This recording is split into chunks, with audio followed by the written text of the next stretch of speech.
Lights off कराना है?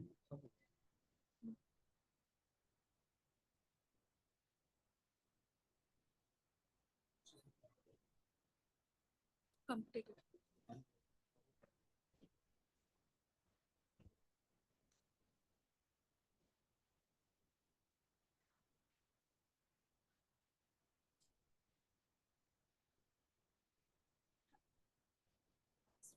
To click my pictures and record my things. मेरा भी कहाँ है तुम्हारे बोल? मेरी क्लास में सारे वॉलंटियर हैं। बहुत से बच्चे खड़े प्लीज करो साइड से. Students at the back are requested to take your seats.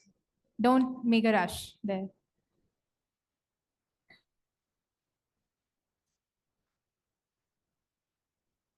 I request the disciplinary team to please make sure that nobody is standing near the entrance. Everyone is seated. Thank you.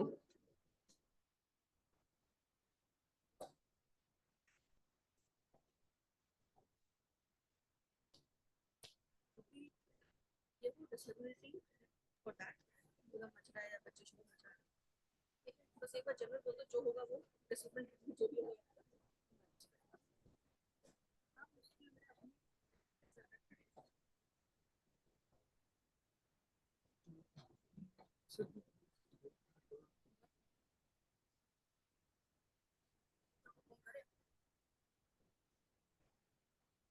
या तो बच्चे बताओ. हम अपनी भी नहीं आए मेरी क्लास में एक हाँ लेकिन मैम इससे कुछ तो आए हैं हमारी क्लास में बच्चे रोशन बस वो देखो रोशन नीरज प्रिंस के सब यही है बस 46 में नहीं है.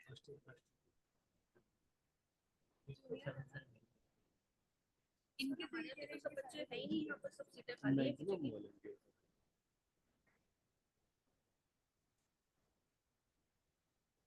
अपने के पास पूरे आ गए मुझे तो नहीं लगता सर. लास्ट ईयर में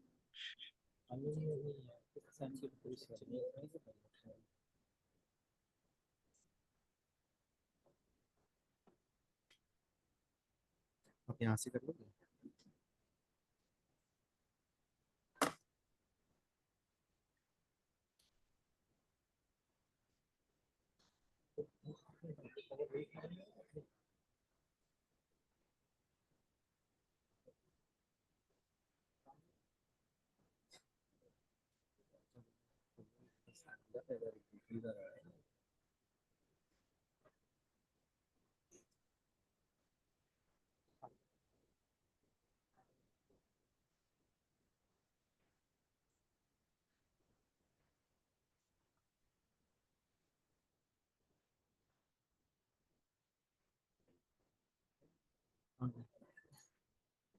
I request everyone to make sure that the guests are arriving.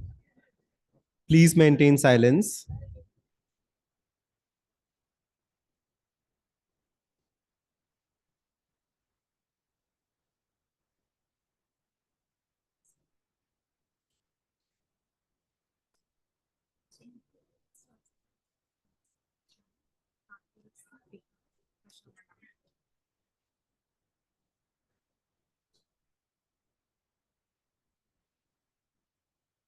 Kindly settle down, please.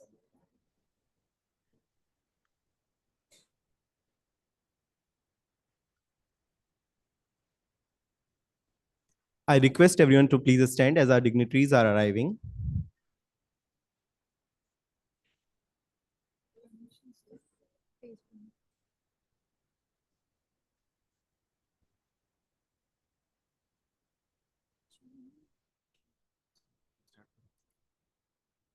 Shall we? Everyone, please sit down.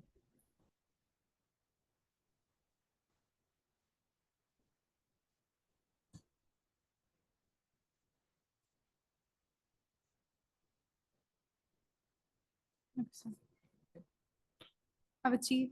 Chief guest is not there. But start. Please settle down. A very pleasant and warm good morning to one and all. I, Roshni, And I, Arpit, together we take this great pleasure in extending a warm and cordial welcome to you all on one-day international conference on current advances in molecular pharmacology and therapeutic sciences, organized by Amity Institute of Pharmacy, Amity University, Madhya Pradesh. Before we move ahead, let us reflect upon the timeless wisdom of Ayurveda, which beautifully captures the essence of health and healing. As stated in the Charak Samhita, Swasthasya swastha rakshanam aturasya vikara prashamanam. This means preserving the health of the healthy and curing the ailments of the sick, a philosophy that forms the foundation of pharmacology and therapeutic sciences, the very theme of our conference today. Today marks yet another milestone in our institute's journey towards academic excellence and global collaborations as we gather together to explore new dimensions and in molecular pharmacology and therapeutic sciences. It is a proud privilege to welcome our distinguished guests, Honorable Pro-Chancellor, Lieutenant General V.K. Sharma, recipient of Ati Vishisht Seva Medal, guest of honor, who will be joining us shortly, Dr. Puneet Rastogi, Head of Department, Cardiology, Gajraraja Medical College, Honorable Pro-Vice Chancellor, Research, Professor Dr. M.P. Kaushik, respected Registrar, Dr. Rajesh Jain, International keynote speaker, Professor Dr. Vetri Selvan Subramanian, Deputy Dean Internationalization, Sunway University, Malaysia, who will be joining us virtually today. Eminent speakers, Professor Dr. Sanmay Karmakar, Director, Department of Pharmacology and Toxicology, Bioequivalence Study Center, Jadavpur University, Kolkata. Professor Dr. Pallab Bhattacharya, Dean, Department of Pharmacology and Toxicology, Naipur, Ahmedabad. Professor Dr. Manoj Kumar Mishra, Director, Amity Institute of Pharmacy. Professor Dr. Mukesh Singh Sikarwa, Deputy Director, Amity Institute of Pharmacy. We also warmly welcome all respected deans, directors, head of institutions, head of departments, faculty members, staff members, delegates, and dear students, both joining us online and here as well. Thank you all for gracing this event with your presence. Now, to invoke the blessings of Goddess Saraswati, the goddess of wisdom and learning, let us light the lamp of knowledge. For that, I request our esteemed dignitaries to kindly come forward to kindle the ceremonial lamp. Sir, please.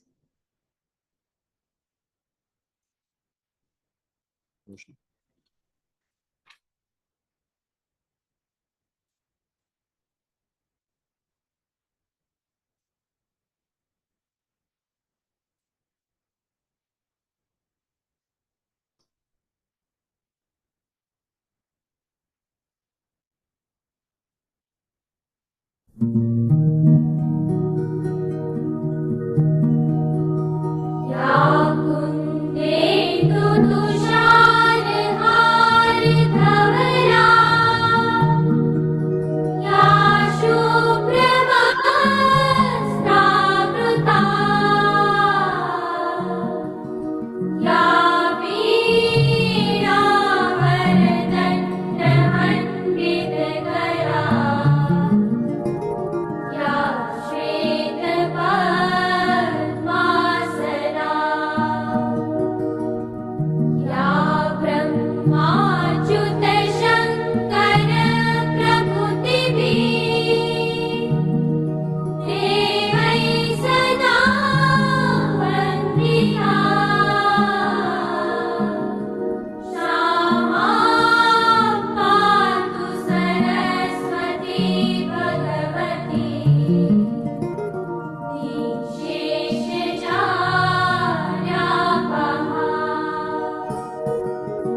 Thank you, esteemed guests, for leading this auspicious beginning. As the light's lamp continues to radiate throughout the day, let it remind us of our collective commitment to knowledge, harmony, and progress. We hope this conference today brings us knowledge and hope. We now request our honored dignitaries to kindly proceed to the dais and take their designated seats. Sir, please.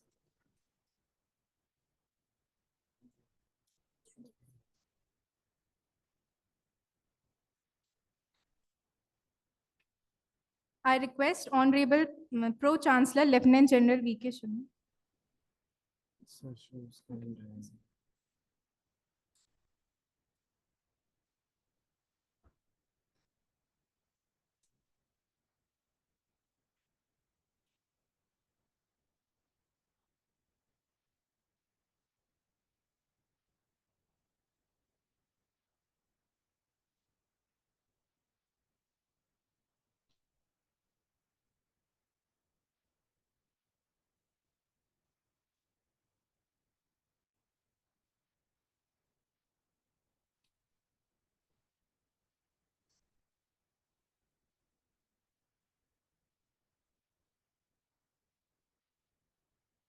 Thank you all for gracing this event with your presence.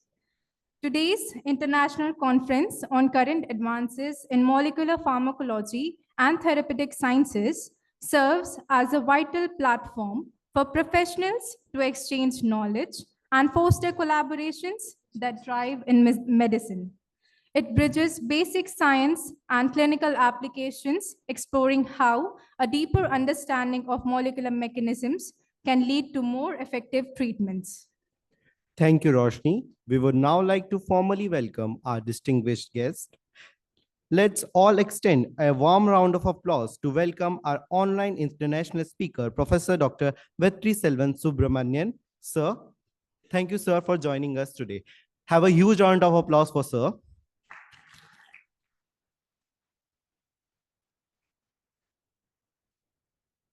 Now I request Honorable Pro-Chancellor Lieutenant General V.K. Sharma, recipient of Ati Vishisht Seva Medal, to kindly welcome Dr. Sanmay Karmakar, sir.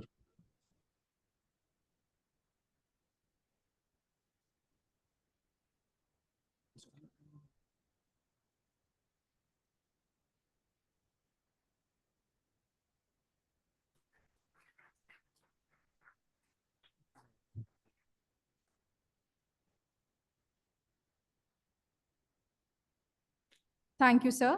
I invite Professor Dr. Manoj Kumar Mishra, sir, Director, Amity Institute of Pharmacy, to welcome Professor Dr. Pallab Bhattacharya.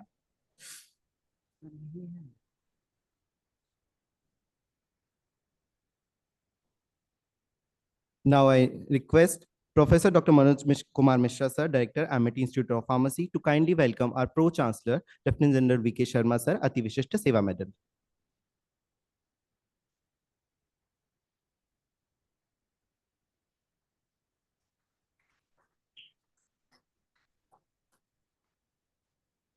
May I now request Professor Dr. Mukesh Singh Sikarwar, sir, to kindly welcome Honorable Pro-Vice Chancellor, MP Kaushik, sir, with a sapling.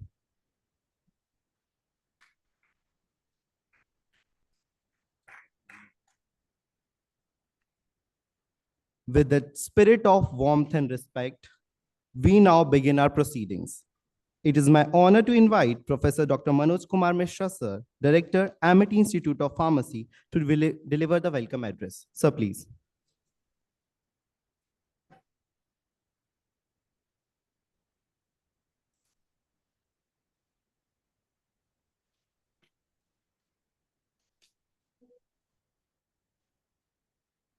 A heartfelt good morning to all.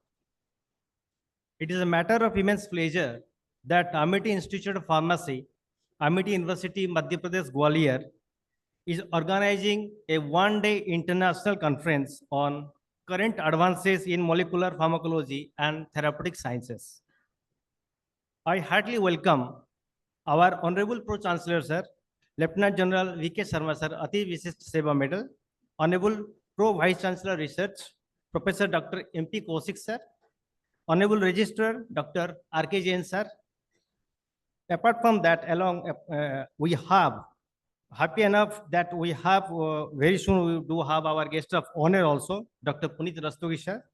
Then with us we have our international keynote speaker is also there, Professor Dr. V. Subramaniam sir, Deputy Dean of Internalization, Sanmai University, Malaysia.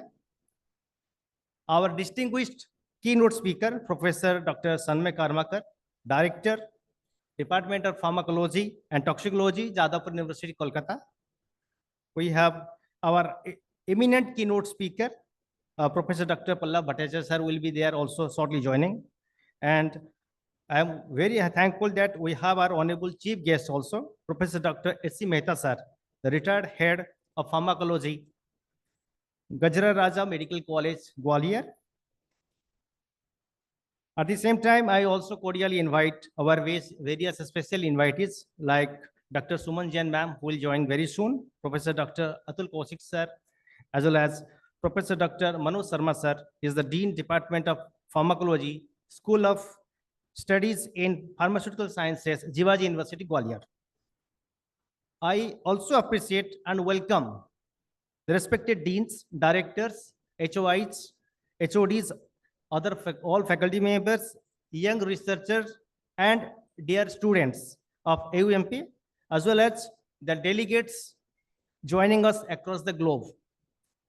Over the day, we witness the program, the international conference, which brings together a carefully curated mix of keynote lecturers, oral presentations, as well as poster sessions. Once again, I welcome all of you for your gracious presence. Thank you all. Thank you. Thank you, sir, for your inspiring and motivating words. Now, I would like to invite Professor Dr. Naveen Sharma, Organizing Secretary of this conference, to brief us about the conference theme, objectives, and highlights of the event. Sir, please enlighten the audience. Good morning to one and all.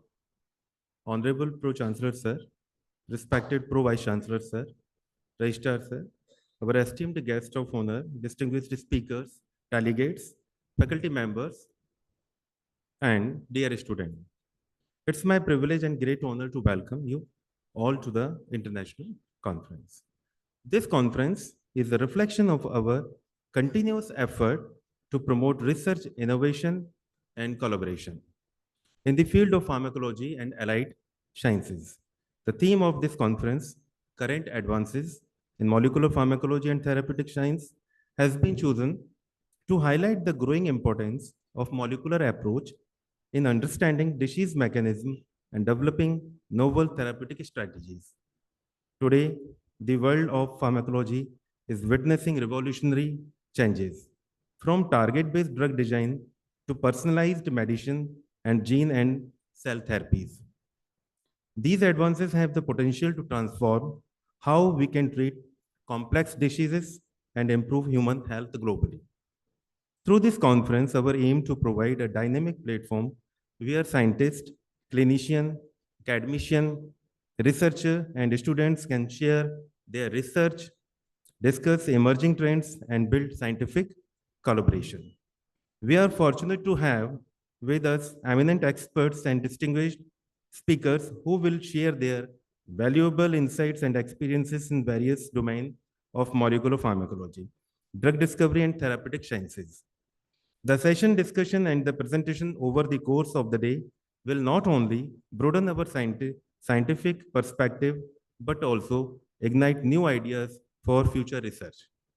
I take this opportunity to express my sincere gratitude to honorable management of AUMP, organizing committee, faculty members, sponsors, and volunteers for their relentless support and hard work in the making this event possible.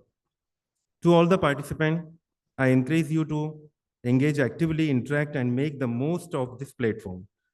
Together, and let us explore new dimensions in pharmacology sciences and contribute towards the advancement of global health and well-being. Thank you, and I wish the conference grand success. Thank you. Thank you very much. Thank you, sir, for your informative and thoughtful words. After that warm introduction, it is time to hear the opening remarks from a visionary leader, our Honorable Pro-Chancellor Lieutenant General V.K. Sharma, Ativishisht Seva Medal, an alumnus of the National Defense Academy and Indian Military Academy. He has served the Indian Army for nearly 4 decades, contributing significantly to Operation Rakshak and Operation Vijay. A recipient of Ati Vishishta Seva Medal from the President of India in 2011, he holds degree in engineering and management and has been a guiding force for Amity University, Madhya Pradesh since its inception in 2011. It gives us immense honor to invite Lieutenant General V.K. Sharma, sir, recipient of Ati Vishishta Seva Medal, to address the gathering and share his valuable insights. Sir, please. Sir, please.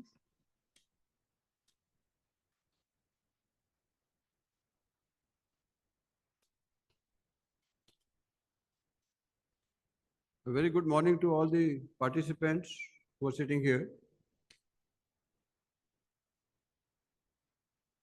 We are expecting Dr. Puneet Rastogi to be with us in next about 15-20 minutes.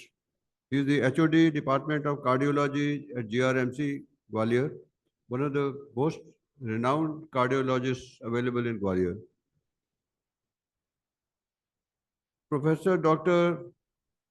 Vetriselvan Subramanian, Deputy Dean of Internationalization from Sir Geoffrey Sunway Medical School, Faculty of Life Sciences, Sunway University, Malaysia. Professor Dr. Tanmoy Karmakar, Director, Pharmacology and Toxicology, Bioequivalence Study Center and former HOD of Department of Pharmaceutical Technology, Jadavpur University, Kolkata. Professor Dr. M.P. Kaushik, the Pro-Vice Chancellor Research and Dean Research of our university. Dr. Manoj Kumar Mishra, the Director of Amity Institute of Pharmacy. Dr. Naveen Sharma, the Organization Secretary. Dr. Rajesh Jain, the Registrar of the Universities. All the HOIs, HODs of Amity University, Madhya Pradesh. All the participants who joined online, and my dear students of pharmacy and others who are now listening to me today.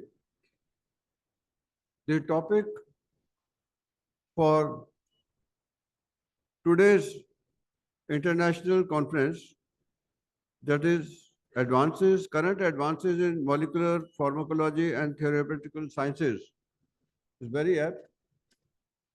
We have just welcomed to Dr. Puneet Rastogi, who is here with us.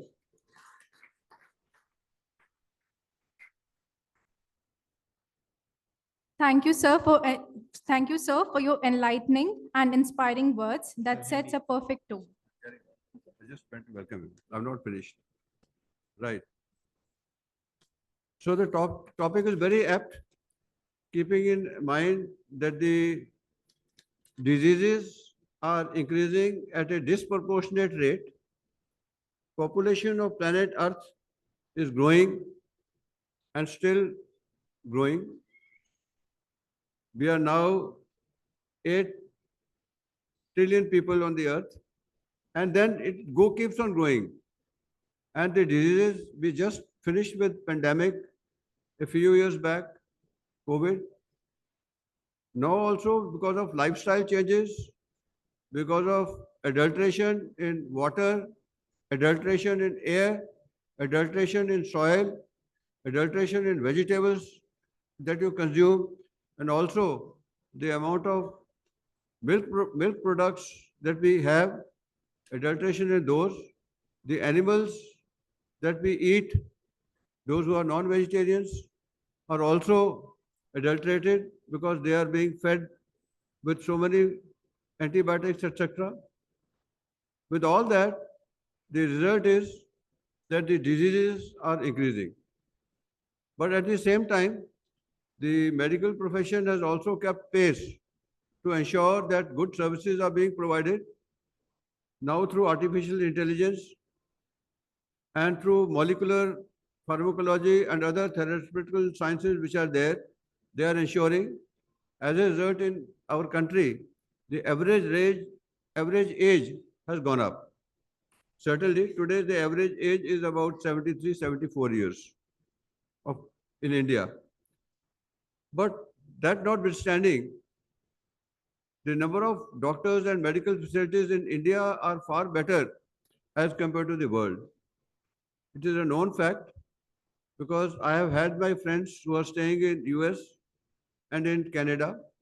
There, to get the appointment from a good doctor, it takes anything between 15 days to 2 months to 3 months, even to get an appointment.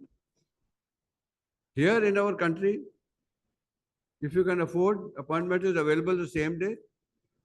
Otherwise, there are so many government schemes which are there in government hospitals, private hospitals, the appointments are there, the medical facilities are there, and medical facilities are much cheaper in India as compared to the rest of the world.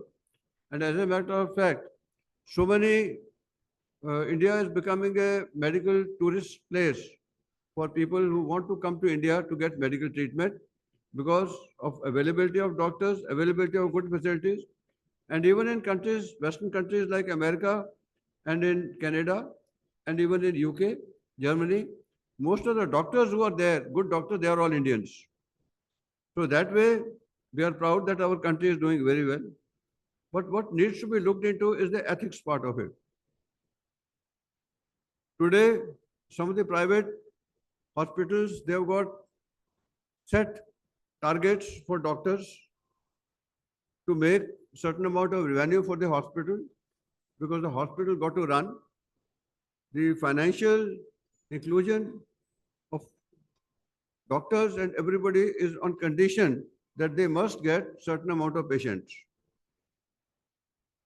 Then the patients are unethically kept on prolonged treatment in hospitals, those who are unfortunate to get admitted by putting them on ventilator, putting them on oxygen, putting them on heavy antibiotics, even when they are not required, making them undergo various tests, which nobody can tell. Once you are in the hospital, you are under the total grip of the doctors. In the operation theater, what happens, nobody can monitor because there are no CCTV cameras supposed to be fitted inside. Totally doctor's prerogative, what happens. While healing is a noble profession, no doubt about it, and they are supposed to heal everybody and money and everything should come later on. But there are compulsions which are the ground realities which we cannot neglect. Those are the aspects I think we need to look into, and ethnicity in treatment and by the doctors is a factor which is a crying need of the nation today. As far as molecular pharmacology is concerned, it is well known that the brute use of medicines to cure a disease is not desired because, like you've seen in cancer also, the chemotherapy treatment, chemo treatment kills not only the cancer cells, it also kills the good cells, useful cells. Because that is the brute use of antibiotics and force to ensure that the cancer is eradicated. But through molecular pharmacology and molecular delivery of medicine, it can be ensured that only those cells which are supposed to be destroyed are destroyed, and the good cells which are supposed to be protecting our immune system are not destroyed. That is the aim. And with nanotechnology coming in and drug delivery molecules, which are nanomolecules of the nanoparticles, they carry the drug to the designated portion where it is supposed to go, and also the personalization of medicine is taking place today. With that, it is ensured that every individual, like every individual has got a different face. So it is believed that medically also every individual is quite different and same treatment for all individuals will not suffice. With that philosophy, it is today that the records of each individual can be kept separately, and it is from these records the opinions given by different doctors through different imaging techniques can be consolidated, and expert opinion can be given.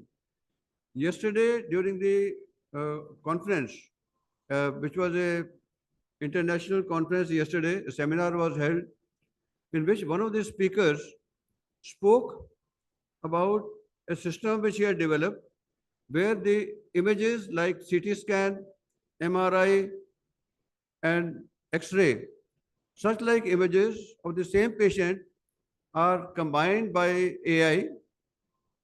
The opinions of all the experts of these which are given, they are combined, and a final expert opinion about the condition of the person is given by the AI, and then AI also tells you what should be the recommended line of treatment. That kind of a presentation was given in a model. Of course, it is yet at the development stage.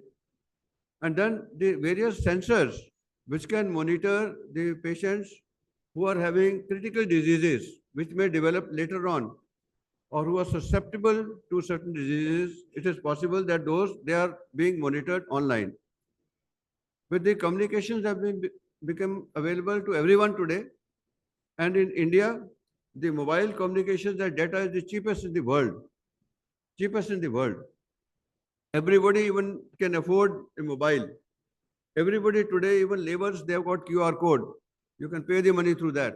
Everybody, almost 80% of the population possesses a mobile phone. With that kind of a thing developing, so that the monitoring of health through various apps which are there, and also some of the government apps which are being launched now, it is quite possible. And with advances happening in molecular pharmacology and other therapeutic techniques, and not only allopathy, Ayush, the system which has been developed by the government or which is being encouraged by the government, Ayurvedic, yoga, and all that you know what is Ayush standing for, Unani. So all those are also being encouraged because sometimes those systems also work and sometimes they work better than allopathic. So you have got the choice to take whatever way of treatment that you would like to take. But to all the young audience who is sitting here, my advice to you is avoid treatment, better to develop your immune system, lead a good lifestyle, stay mentally healthy, stay physically healthy, spend more time outdoors, play games,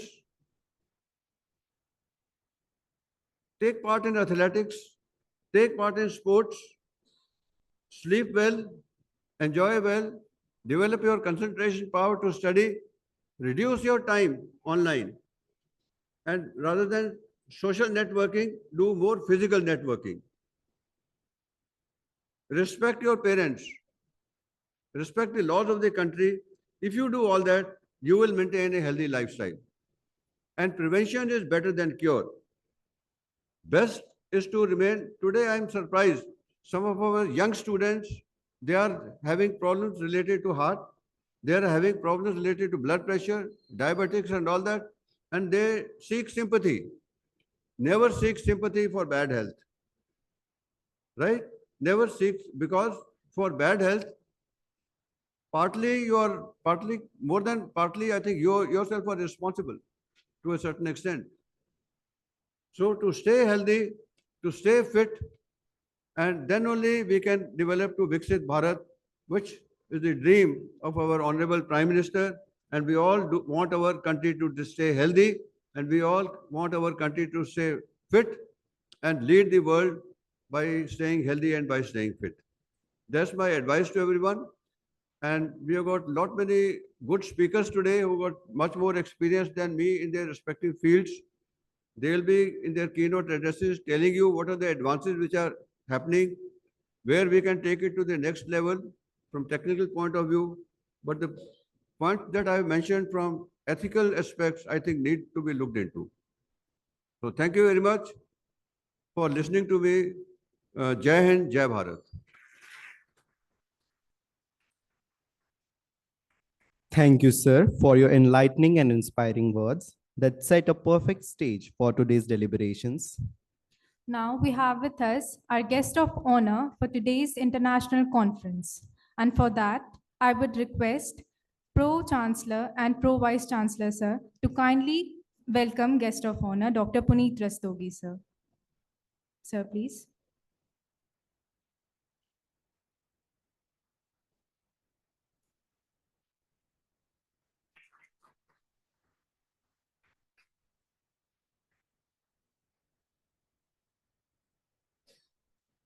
Thank you so much, sir.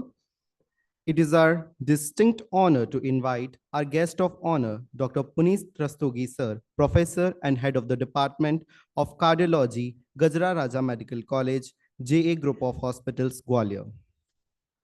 Dr. Rastogi is a highly acclaimed cardiologist, an outstanding teacher, and a visionary healthcare professional who has made significant contributions to the field of cardiovascular medicine. He is a fellow of the European Society of Cardiology and the Society for Cardiovascular Angiography and Interventions. He is also an associate fellow of the American College of Cardiology, as well as a fellow of the Indian Academy of Echocardiography and the Indian Academy of Clinical Medicines.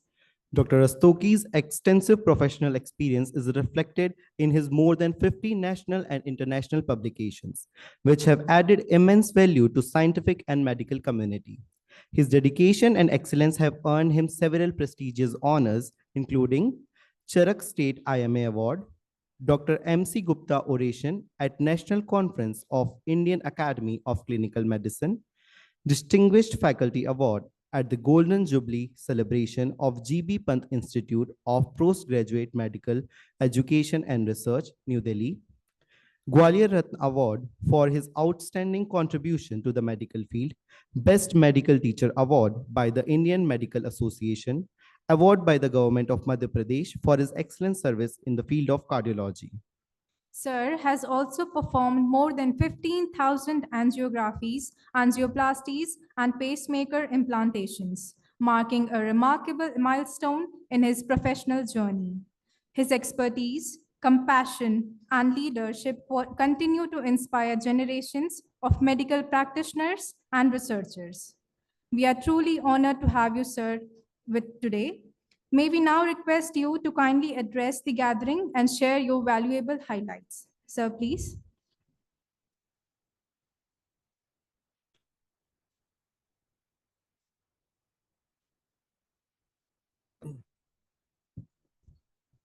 Thank you, Amity University, respected Vice Chancellor, Professor Dr. Mishra, and all the dignitaries on the dais, and MOC for the special words about me. Thank you very much. In fact, when I read this topic about the molecular basis and therapeutics, it's a wonderful approach. And I'll just give you an insight how it works and what is the basic things which will be coming forth in front of you. See, when we started as a medical student 25 or 30 years back, we had drugs which used to be given 8 hourly, has to be given 12 hourly. Very few drugs were once a day. So this concept was really bad because we have to use patient compliance was poor, and we never had so many diseases, different types of diseases which are cropping up nowadays. Now, the recent problem, what we are facing is that we have multiple diseases. The patient, suppose has a diabetes, after 2 years, he will develop hypertension, and maybe another 3 to 5 years, he will present you with a coronary artery disease. So now you have a patient who has a multifactorial disease. He has a diabetes, he has hypertension, and he has a coronary artery disease. So it was really mandatory to have a drug which acts on all the three simultaneously and does a work that it prevents it. So how it is possible?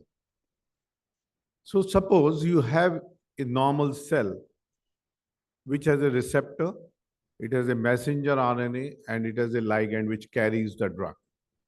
Now, the molecular pharmacology is basically that we are giving drug acting at the receptor type, we are binding it to the carrier, and subsequently a drug which can directly change the messenger RNA so that the disease which is producing or the enzyme which is causing that disease, you can block it. Now, simplify, I'll give you an example. All of you know there is statins which decrease cholesterol. All of you are aware. Now, this statin, suppose some people have a side effect of statin, and the most common side effect is that it causes myopathy. It can cause rhabdomyolysis, and you have to stop the drug. So, what to do? Because you have to decrease the LDL cholesterol to prevent coronary artery disease. So, then they targeted the enzyme PSCY9, which is the enzyme which basically causes cholesterol synthesis. Now, this is directed at a messenger RNA. So, you are giving a single dose of drug, subcutaneously injection once a month, and the LDL comes to as low as 10. Can you imagine LDL coming as low as 10? And when this drug was introduced, it was thought cholesterol is an important component of a cell. All of you know cell wall basically requires cholesterol. So if you lower it, what will happen? Does the patient have a problem? Will he have a mental deficiency? Will he go into dementia?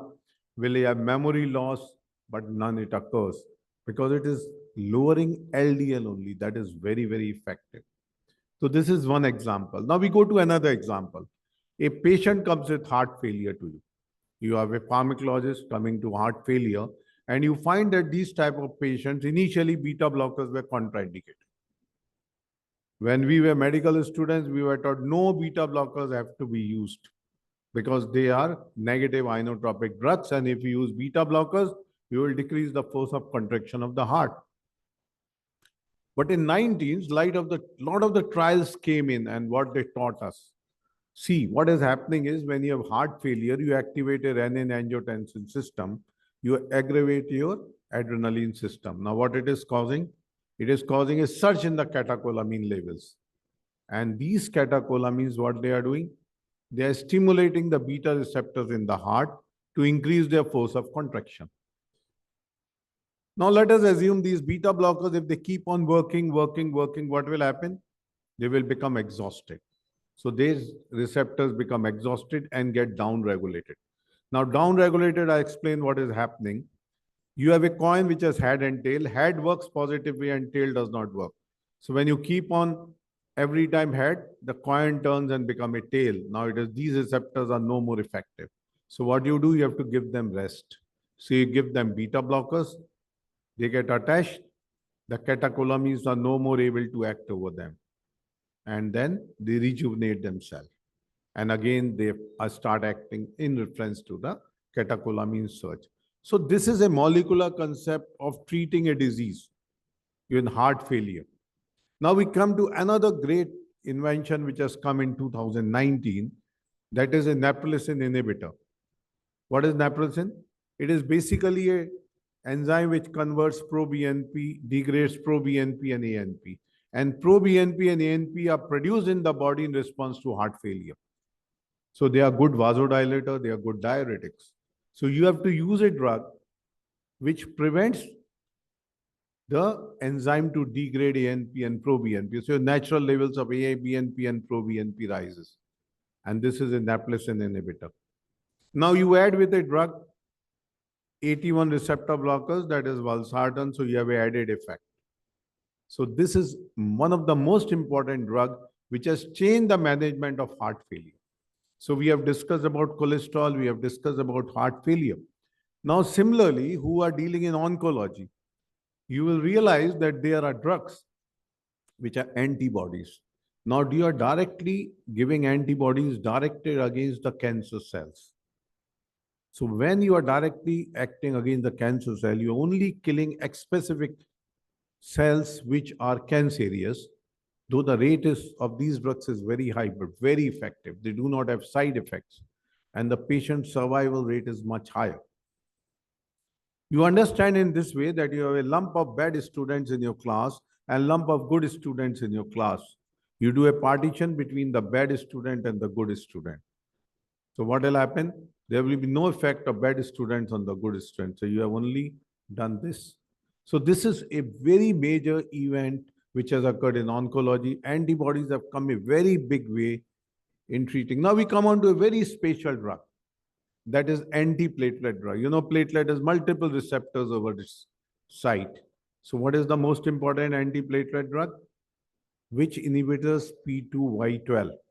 Now these are the drugs which are inhibiting the platelets for a longer time. And for us, cardiologists, it's very effective.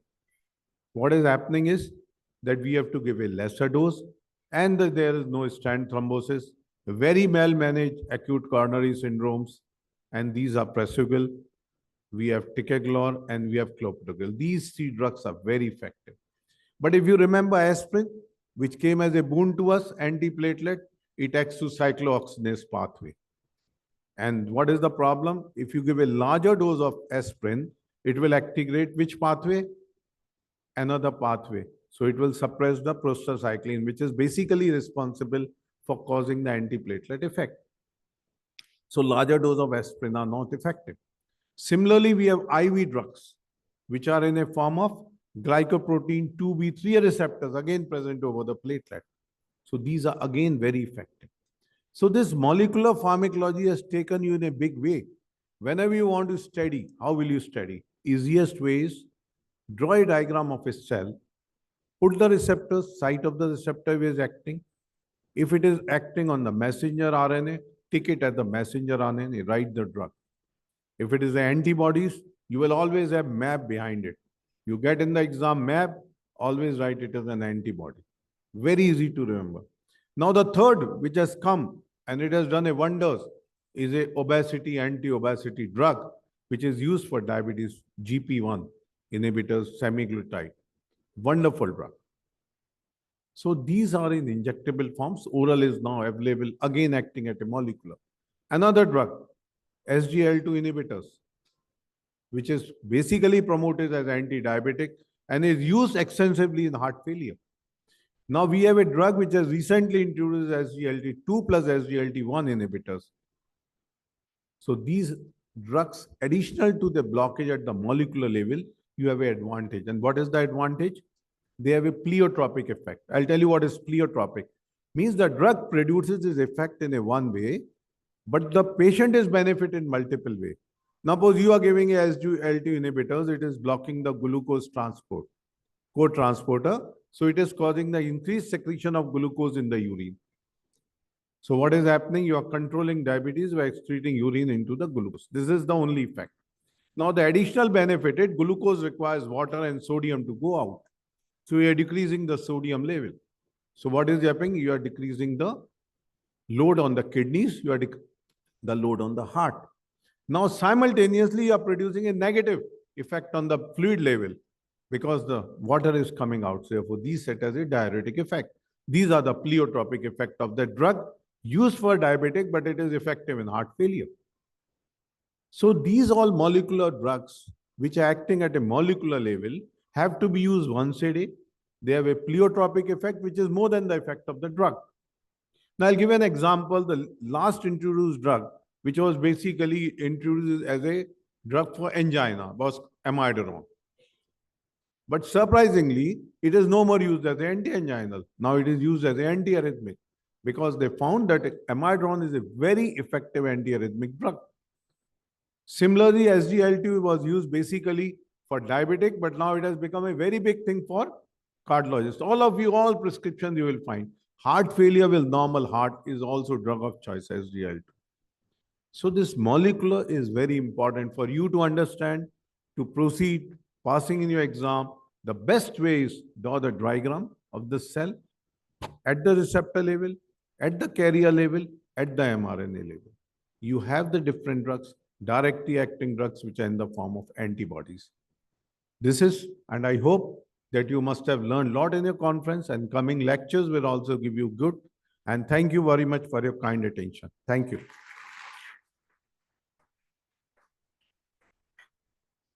Thank you so much, sir, for your enlightening and encouraging words. Your address has truly enriched the session and inspired us all. May I now request Honorable Pro-Chancellor Lieutenant General V.K. Sharma, AVSM, to kindly felicitate our guest of honor, Dr. Puneet Rastogi. Sir, please.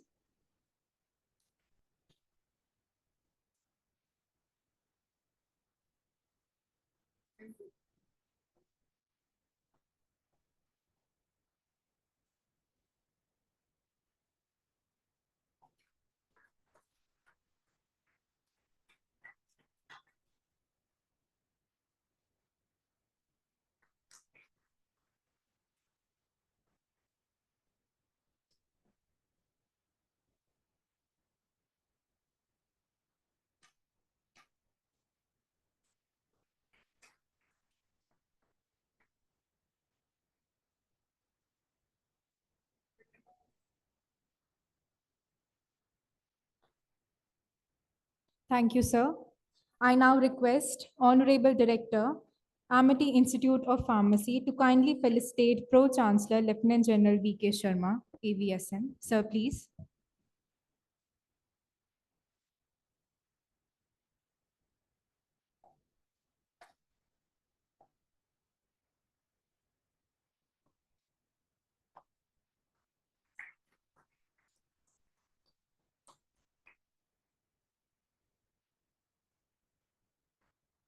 Thank you, sir. I now request Deputy Director, Amity Institute of Pharmacy, Professor Dr. Mukesh Singh Sikarwar, to kindly felicitate Pro Vice Chancellor Research, Professor Dr. M.P. Kaushik. Sir, please.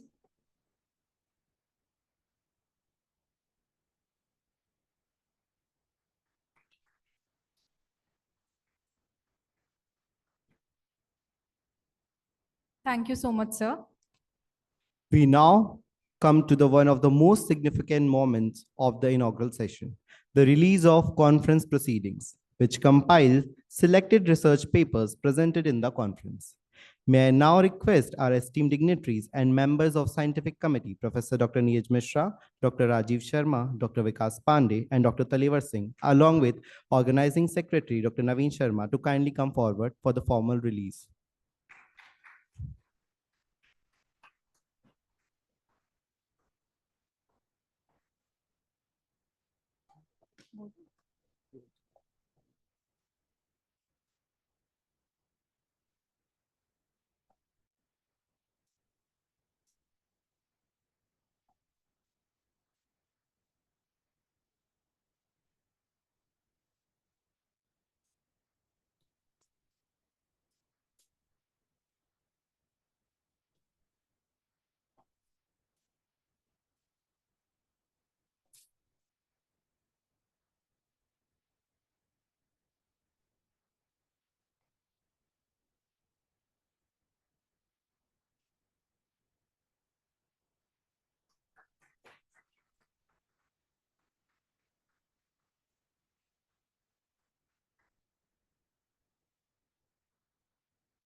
Amity Institute of Pharmacy takes immense pride in celebrating the achievements of its distinguished faculty members whose contributions continue to bring laurels to the institution.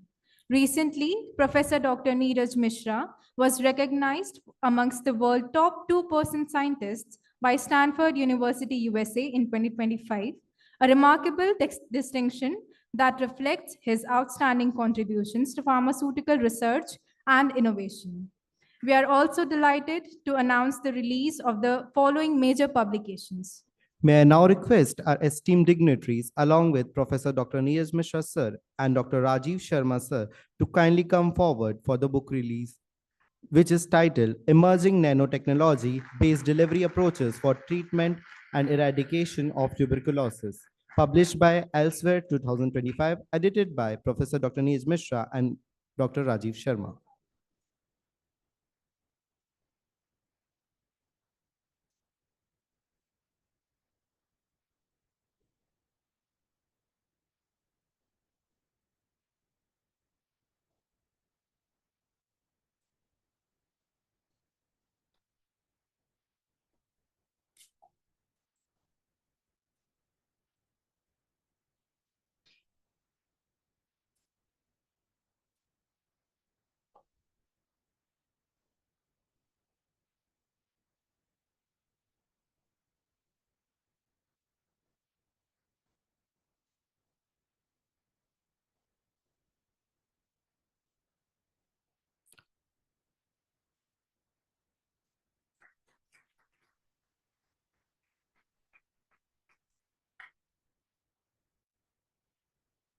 Thank you, dignitaries.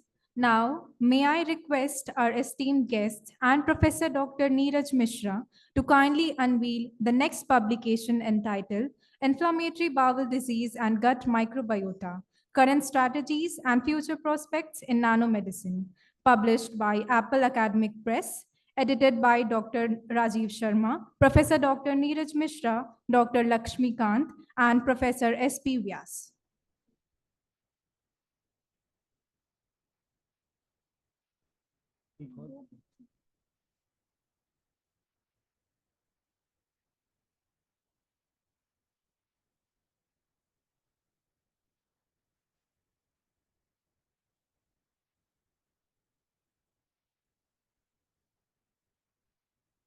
A heartiest congratulations to all the editors and contributors for these exceptional achievements. May we have a big round of applause for them? These works stand are valuable additions to global scientific literature and serves as an inspiration to the entire academic community. Thank you, distinguished guest. We now have a group photo to Commemorate this special moment. Can we have everyone, the respected dignitaries, to come forward on stage and have a group photo? I request all the faculty members to join the stage for a group photograph.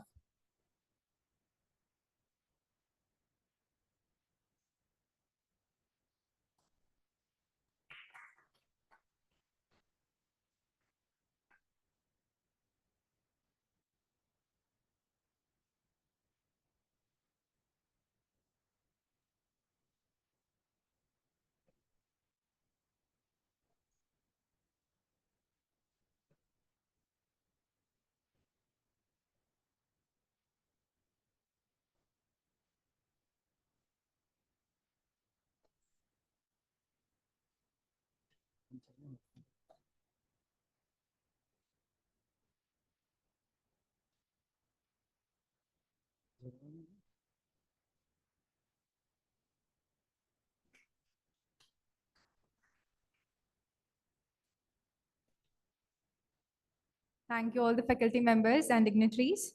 For the next segment, which is our technical session, we would like to request Shraddha and Simran to join.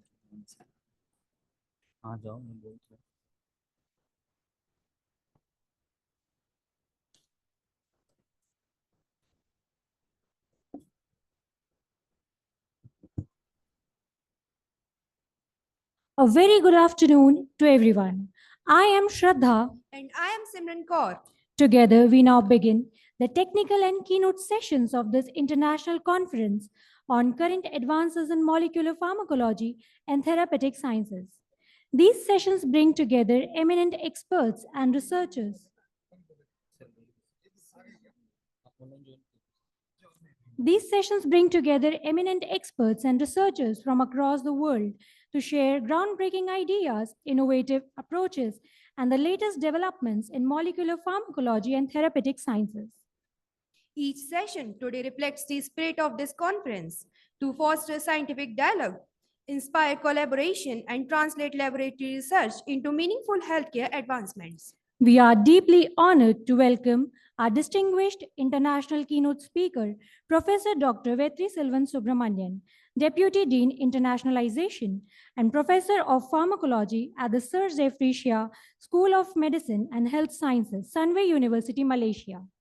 Professor Vetri Selvan is a renowned academician and researcher with over 15 years of teaching and research experience. He has authored more than 350 research papers with a cumulative impact factor exceeding 1,200, filed 8 international patents, and contributed to 6 book chapters. He is ranked among the world's top 2% scientists by Stanford University, USA, and is a fellow of the Malaysian Scientific Association. His leadership role includes serving as Deputy Dean, Acting Dean at Masha University, and as visiting professor in China, Cambodia, and India.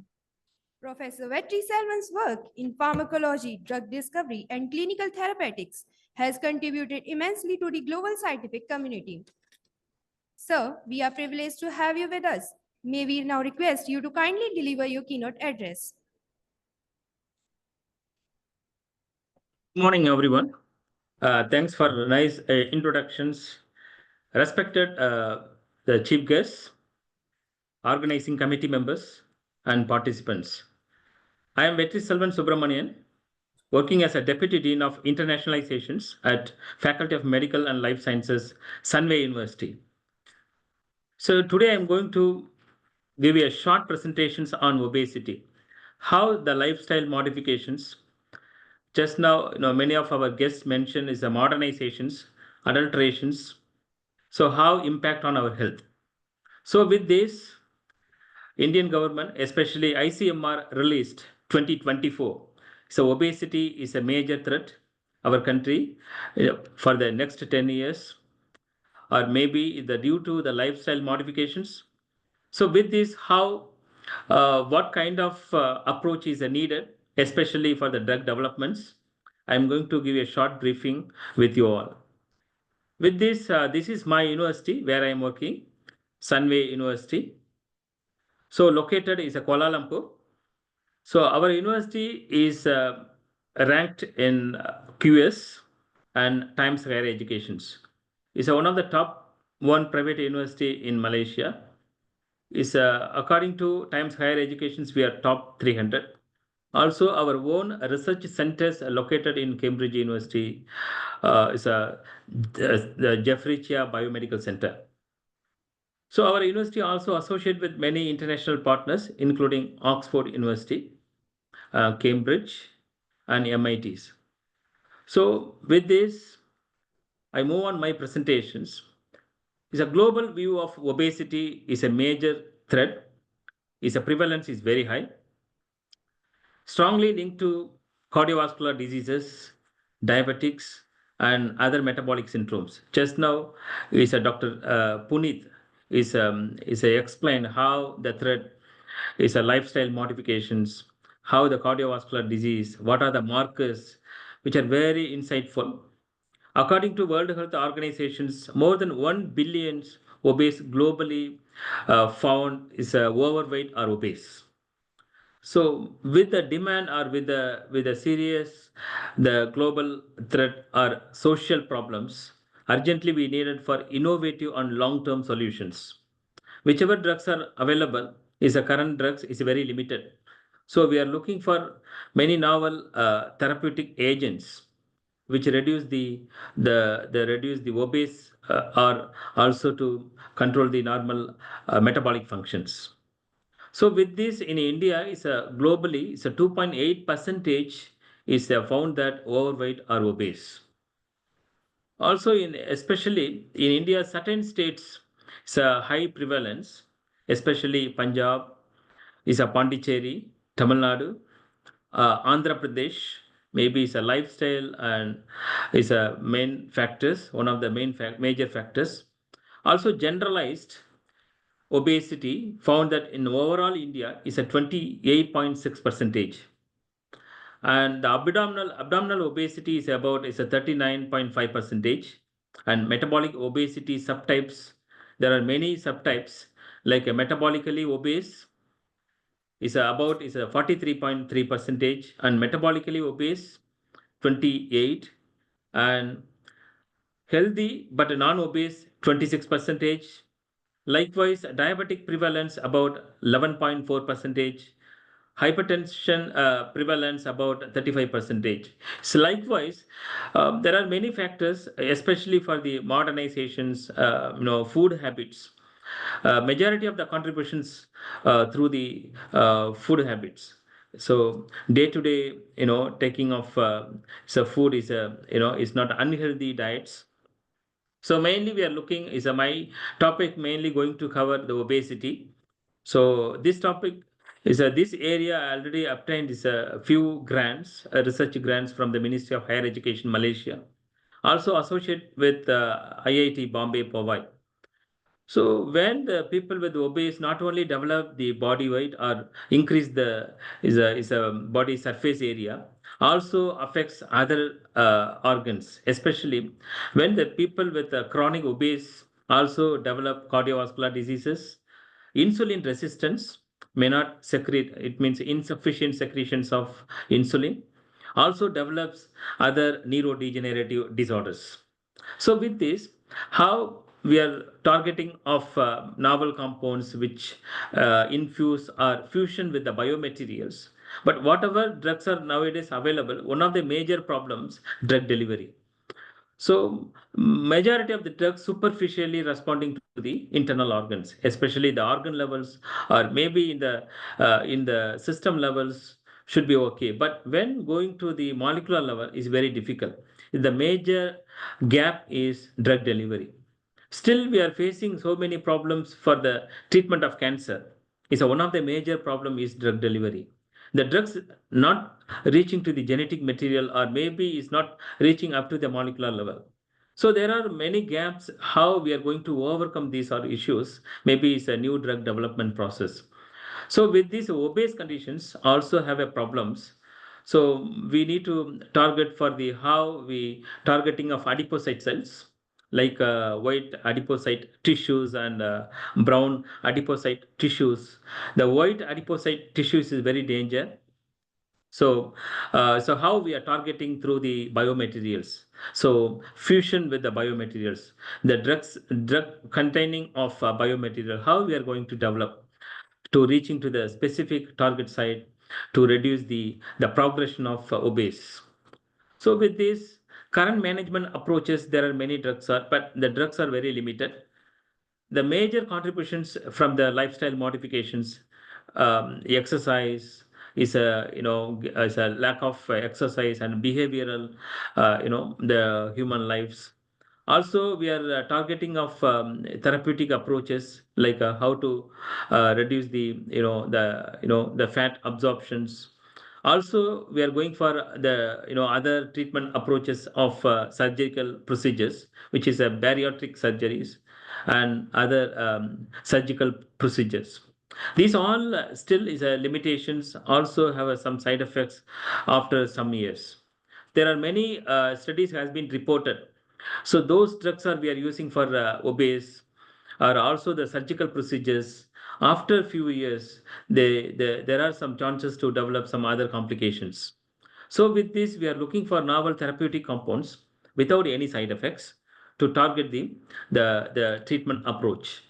So there are many limitations of current treatments, especially for is a hypertension. Sometimes the obesity drugs also found is after 10 years or after maybe is more than 3 years found that is a mild hypertension may increase the prevalence of hypertension. Also, the dependency risk is one of the major risk. Also, when we go for surgical procedures, is also very expensive. The long-term effectiveness is a sometimes a regain. The body weight may be regained after some years. So the patient compliance is a mainly adherence to the lifestyle changes is very low. So these are the limitations with the current treatments. So when we are targeting is a pros and cons definitely will be there. Is a pros potential is a loss of weight, but is the drawback or negative impacts mainly for regain the body weights and a low compliance. Also, it may chance to develop the is other side effects. So need for innovative solutions like obesity rates are climbing the both the developed and developing countries. But the 10 years before the scenario is only the developing countries and developed countries, the high chances of obese prevalence. But nowadays, now the World Health Organizations reported even underdeveloping countries are also developing of obese conditions among the populations. The one of the major reason is unhealthy lifestyle and unhealthy foods. The current strategies cannot meet global standards. Also, the biomaterials provide targeted and minimally invasive procedures and go for sustainable treatment approaches. So, what is the sustainable treatment approaches without affecting of ecosystem? Without any side effects, we are targeting of natural based or maybe it's a plant based. The drugs are different sources, but also we are looking for some natural molecules. When the natural molecules is a modernizing is a more value. Still, we are using for many natural based compounds.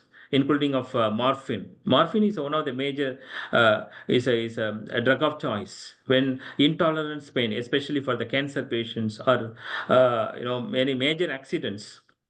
Still, we are using for morphine drug. The morphine source is a plant source, but still we are using in modern medicine.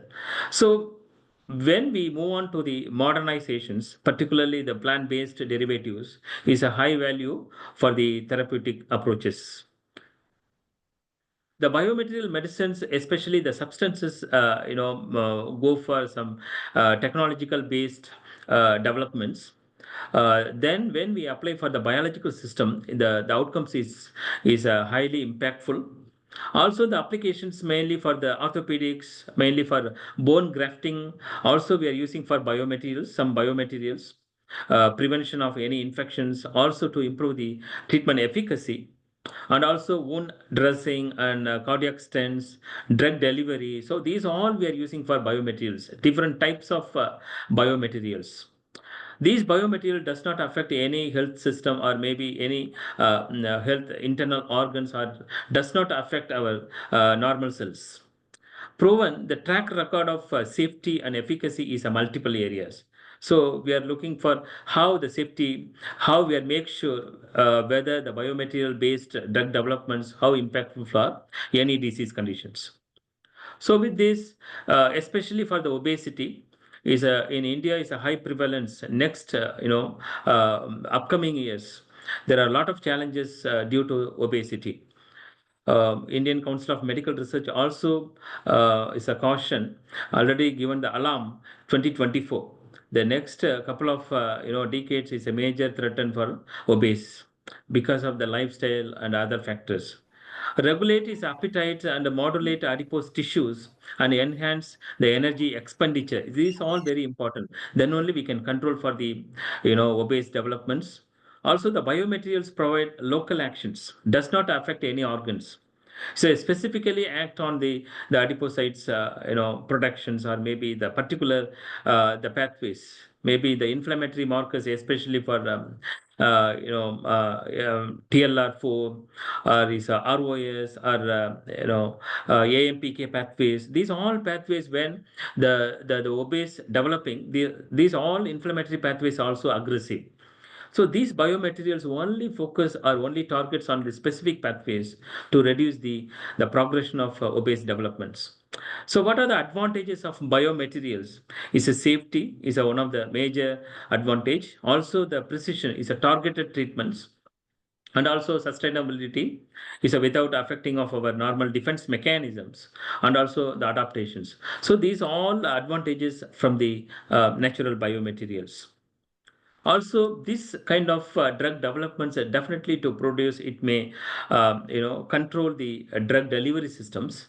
Biodegradable polymers can encapsulate with the drug molecules slow and sustained release, so may not need for frequent dosing for the patients. Maybe one dose is sufficient for 24 hours. So these are the advantages. Maybe it's a 48 hours also can be developed. One dose is a sufficient for 24 to 48 hours. So likewise, when we develop, we can avoid the frequent dosing also, reduce the systemic exposure.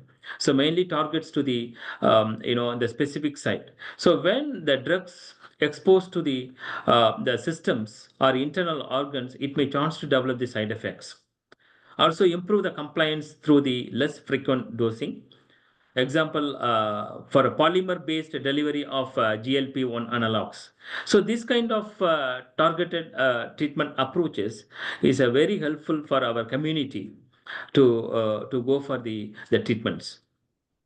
The bioactive compounds like the composition of biomaterials with drug molecules can influence appetite regulating hormones, mainly the drugs targeting of leptin and ghrelin hormones, also to support the metabolic balancing. So these are the major reasons why we are looking for the biomaterial compounds. So why needed to develop is to target the specific pathways and the specific mechanistic targets. The nanostructured scaffolds is kind of the nano formulations also is very important. to avoid the systemic side effects, to target the precision treatment approach.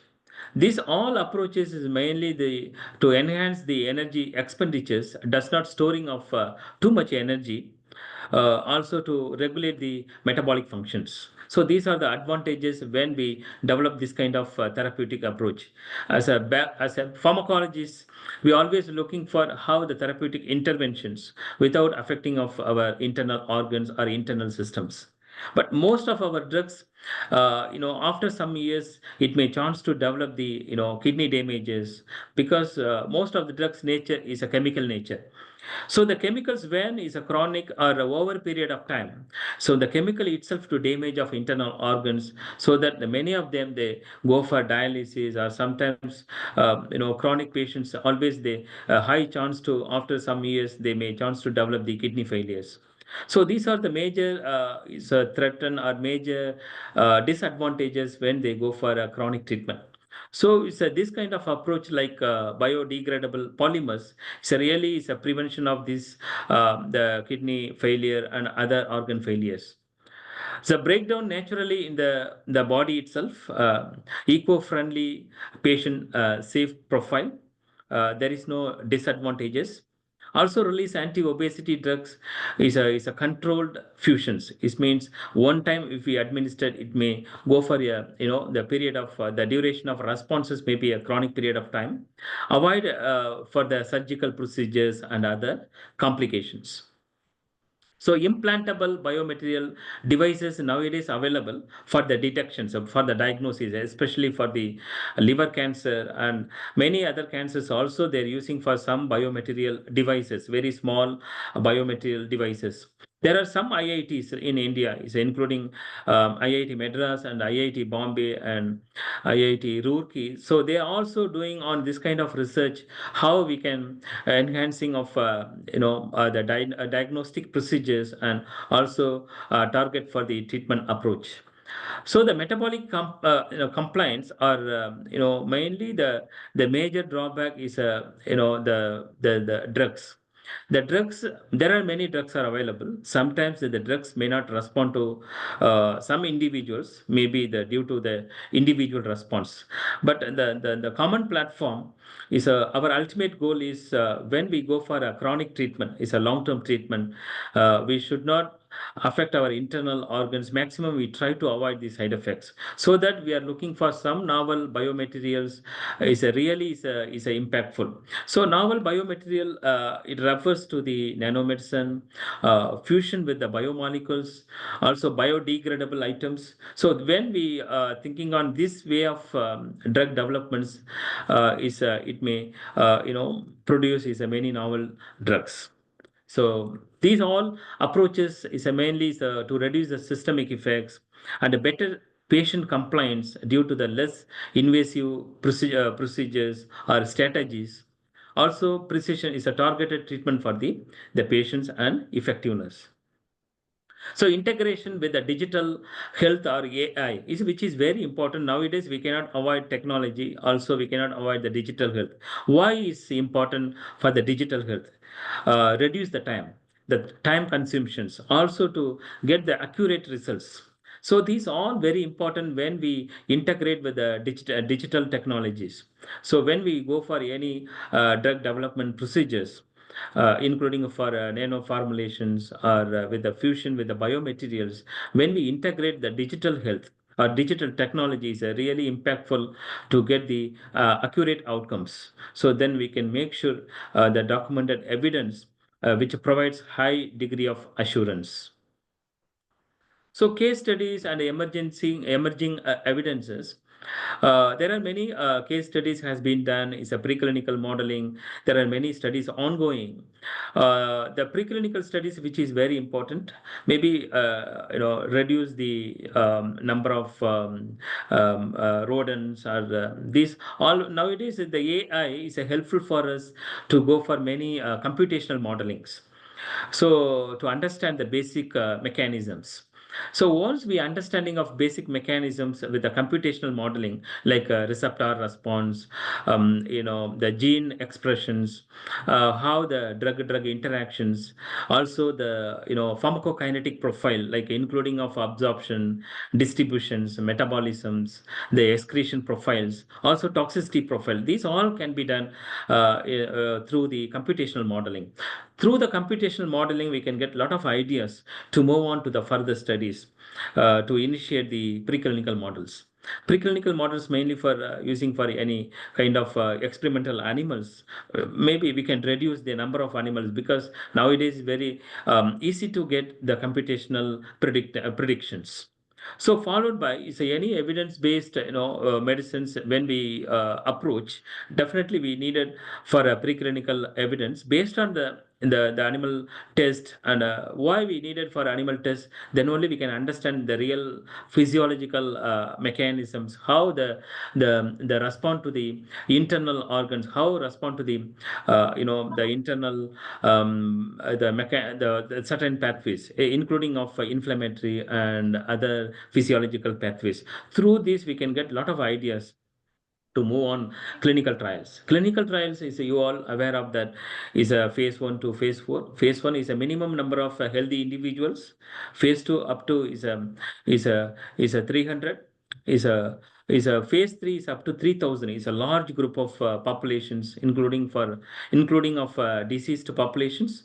Finally, post marketing. So a lot of guidelines, the procedures we must follow. We should adhere. These are the procedures when we follow. So finally, so we going to give the patient's usage. So there are many procedures and regulations we must follow the guidelines. At the same time, our ultimate goal, whatever research we do in the laboratories, in the basic research, should translate to the clinical applications. So that we used to call this is translational approach. So whatever we do at the lab sessions are simple chemical test. So that chemical test should translate to the clinical applications, or at least it will give directions to the clinical approach. Then only the value is very high. But nowadays we are only at the laboratory level. We are focusing, but sometimes we never bring to the next level of clinical approach or further test. So then the future directions, there are regenerative medicines. So we have to balancing of the particularly for the energy expenditures. Also the future directions, gene editing is our drugs maybe act on the genetic materials, including of proteins and DNA and RNAs. So this kind of approach is really helpful to go for, is a insightful treatment approach. Also AI driven biomaterial designs. So when we integrate with the AI or digital health, is impactful for the patients. The challenges is there are a lot of challenges. Regulatory approvals is a lengthy procedures. Long-term safety is a more clinical data needed than only FDA approved. Also, the cost and the manufacturing also is one of the major factors. There are a lot of challenges, but still ongoing research, because we need to save the patient life. Also, we are looking for patient quality of life. So with that, is a biomaterial really is impactful for the future drug developments, to reduce the side effects and reduce the cost effect. Also, the sustainability is and global impacts. The biomaterial can also help reduce the long-term healthcare cost, also address the global obesity epidemic sustainability without affecting of ecosystem. Also supports UN sustainable goals, like this is the we used to call SDGs. Like out of 17 goals, our goal always mainly focus on goal 3 is a good health and well-being. Also collaborations, like goal number 17 also is achievable when we approach this kind of research, is easily achievable for this. So with this is biomaterials is a really is a may helpful for our communities, represent transformation strategies for the obesity treatment and prevalence. offer safe, precise treatment approach compared to the conventional treatments. Also potential to replace a traditional management in the future healthcare. So with these three pillars are very important for the research success. One is a research collaboration, which is very important at the university level or maybe in the industry level. The individuals who contribute to the research process, also the funding bodies. Without money or without funding, we cannot perform efficient research, which is very important. The funding facility is very important. Also, the institution vision also is very important. When the institutions, especially the many of the universities having vision for the research, so definitely we can achievable. So with this, I'm doing a few projects on obesity. One of the projects is a grant is a awarded from is a Ministry of Higher Education Malaysia is in 2023. So with this, thanks to everyone for listening my presentation. This is my email ID. So anybody wants to collaborate with me or if you want to come to my lab, always welcome to my lab. Once again, thanks to everyone.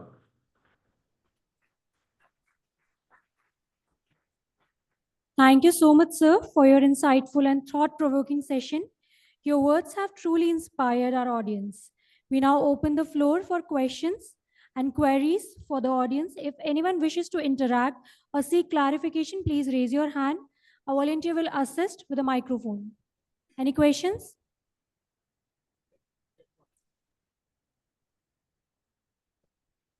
Else, if we have any questions, we can also write on the chat board. As a humble gesture of respect and appreciation, the MIT Institute of Pharmacy would like to present an e-token of appreciation to our distinguished guest speaker, Professor Dr. Vetri Selvan Subramanian, for sharing his valuable insights and expertise with us today. Sir, we are deeply grateful for your time, effort, and contribution to making this session so enriching.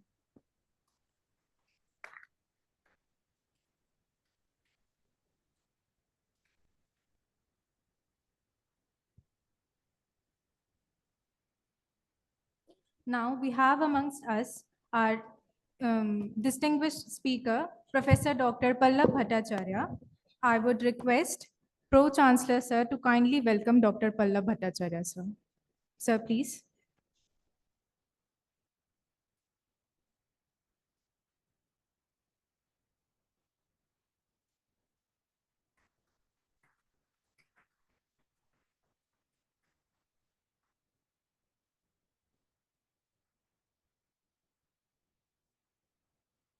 Thank you so much, sir. We also have two of our special guests here today. For that, I would request um, Pro-Vice Chancellor Research, Professor Dr.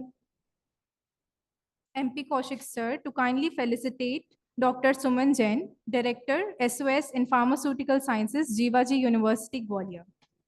Ma'am, please, sir, please.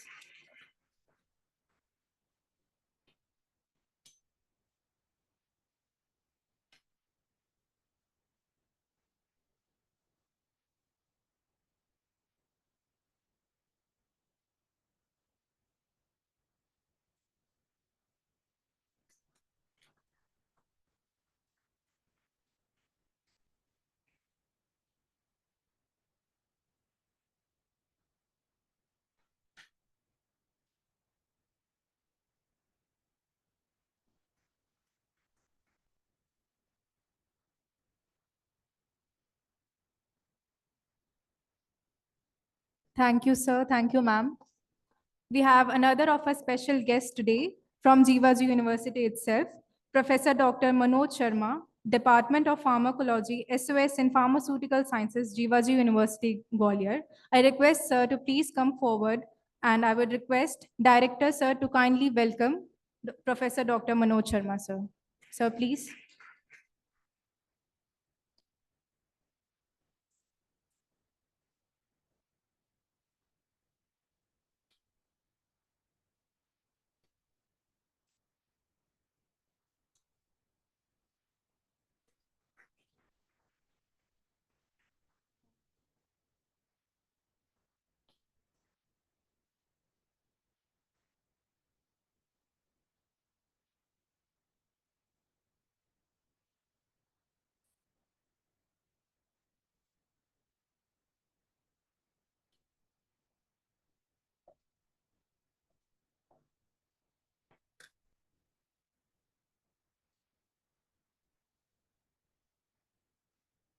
Thank you, sir.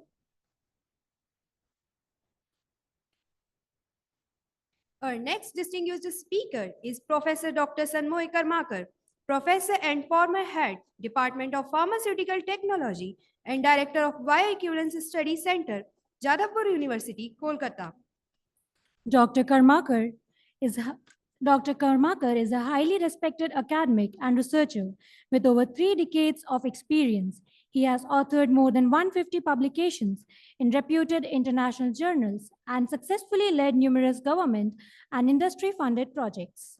His expertise includes natural product pharmacology, pharmacokinetics, pharmacodynamics, immunology, molecular pharmacology, and molecular, making him a leading figure in pharmaceutical and biomedical research. Sir, we are honored to have you with us today. May we now request you to kindly deliver your lecture? Sir, please.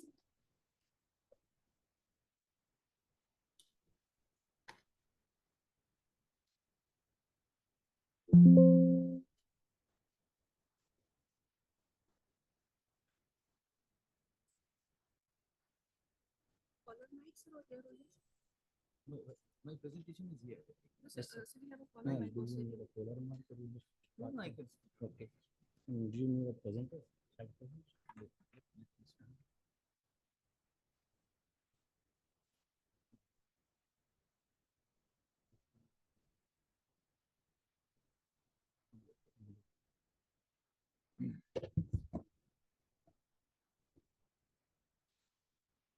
Good morning.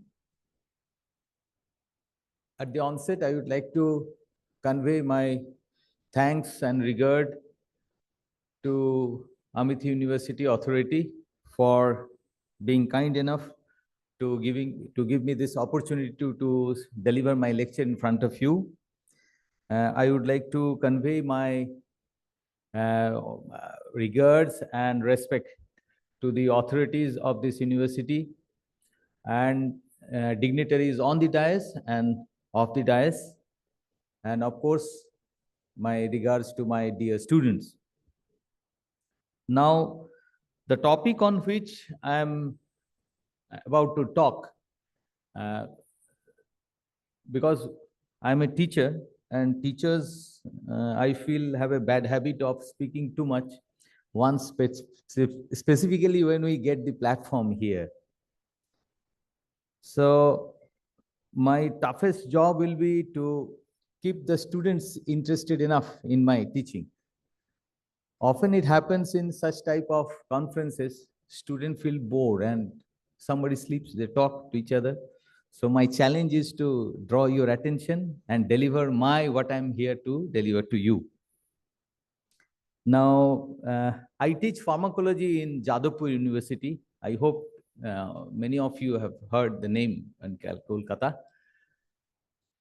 And here to start with, because nowadays you will feel that we are speaking too much about the promotion of Ayurvedic drugs, herbal drugs, and the traditional system of medicine.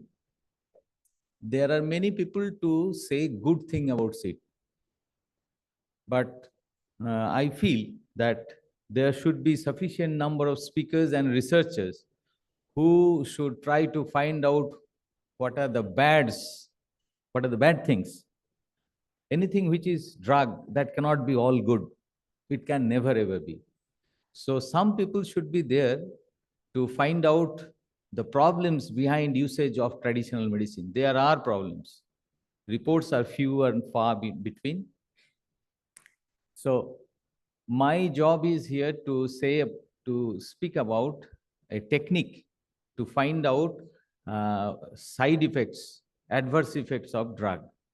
Now, this particular topic is a very wide field. It almost like an ocean. Out of that ocean, I am trying to pick up a very small part, but it is very integral, very important. Because why we are afraid of ADR? We are afraid of ADR because it creates trouble. In the pursuit of, we try to cure a disease and ultimately we develop some other abnormalities. And the problem is, if these ADR can lead to death. So eventually to death set in, heart must stop and respiration should stop. Finally, Dr. Rastogi is here, and fortunately or unfortunately, I don't know, if I speak something wrong, he will be able to rectify me, because my topic is on cardiology. So let me consider that I'm speaking for the students here.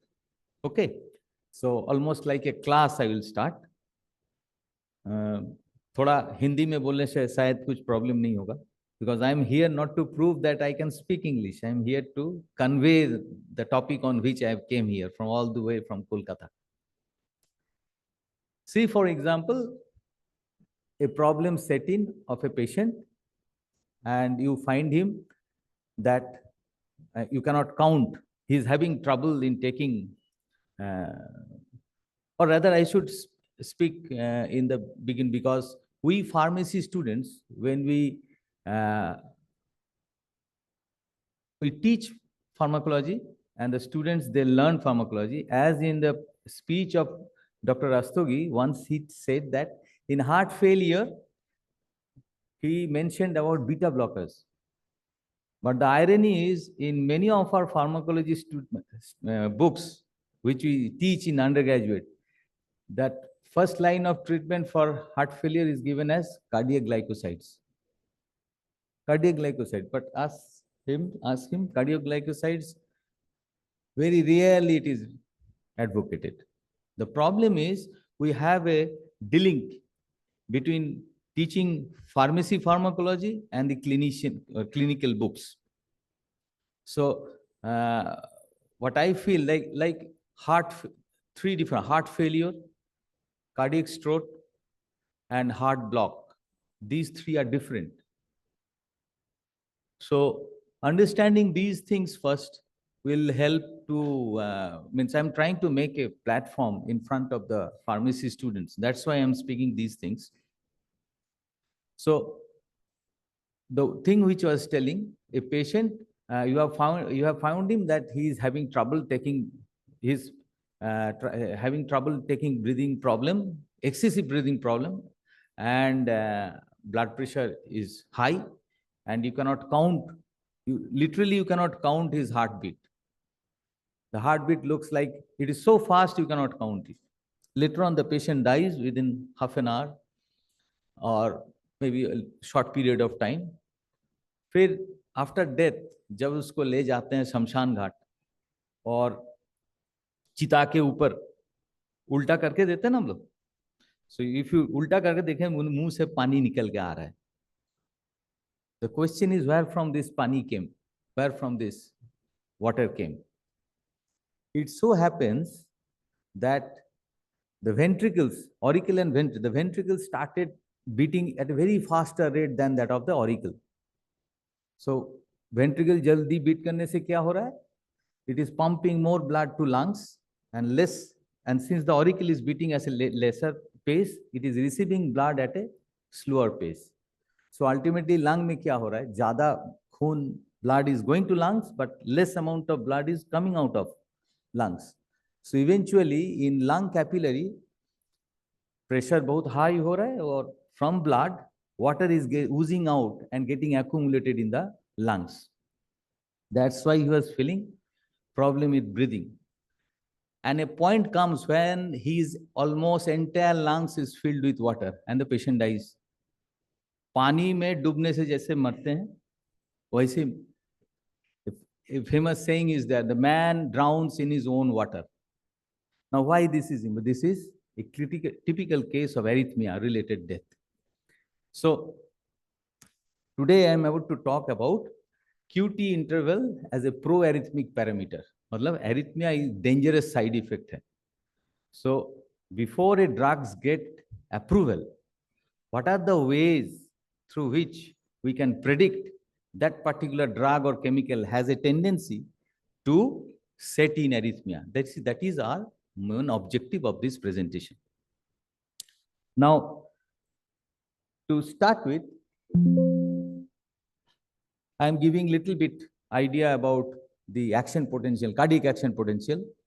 Here, what you will find, there are three different ion channels are mainly responsible: sodium, then calcium, and then potassium.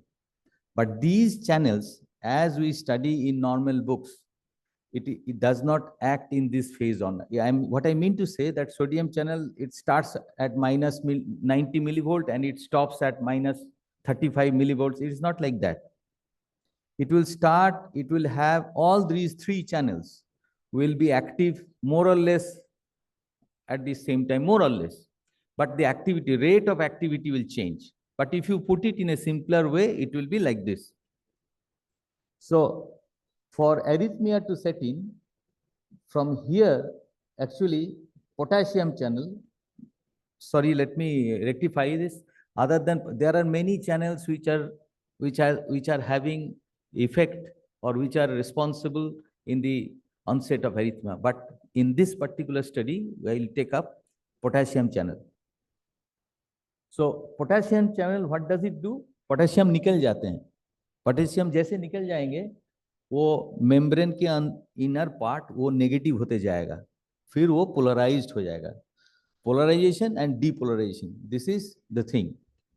तो बात क्या है in arrhythmia, if this slope is slowed down मतलब धीरे धीरे repolarisation हो रहा है, तो उसमें चांसेस होता है कि फिर से और एक पोटेंशियल इधर से नहीं तो इधर से निकल सकता है. तो ये और एक पोटेंशियल निकलना मतलब ये एक्टोपिक हुआ, मतलब which is not suppose to do, उसी का नाम है एक्टोपिक. तो दैट विल, वो क्या करेगा, that will create a disturbance in the normal rhythm of beating of auricle and ventricle.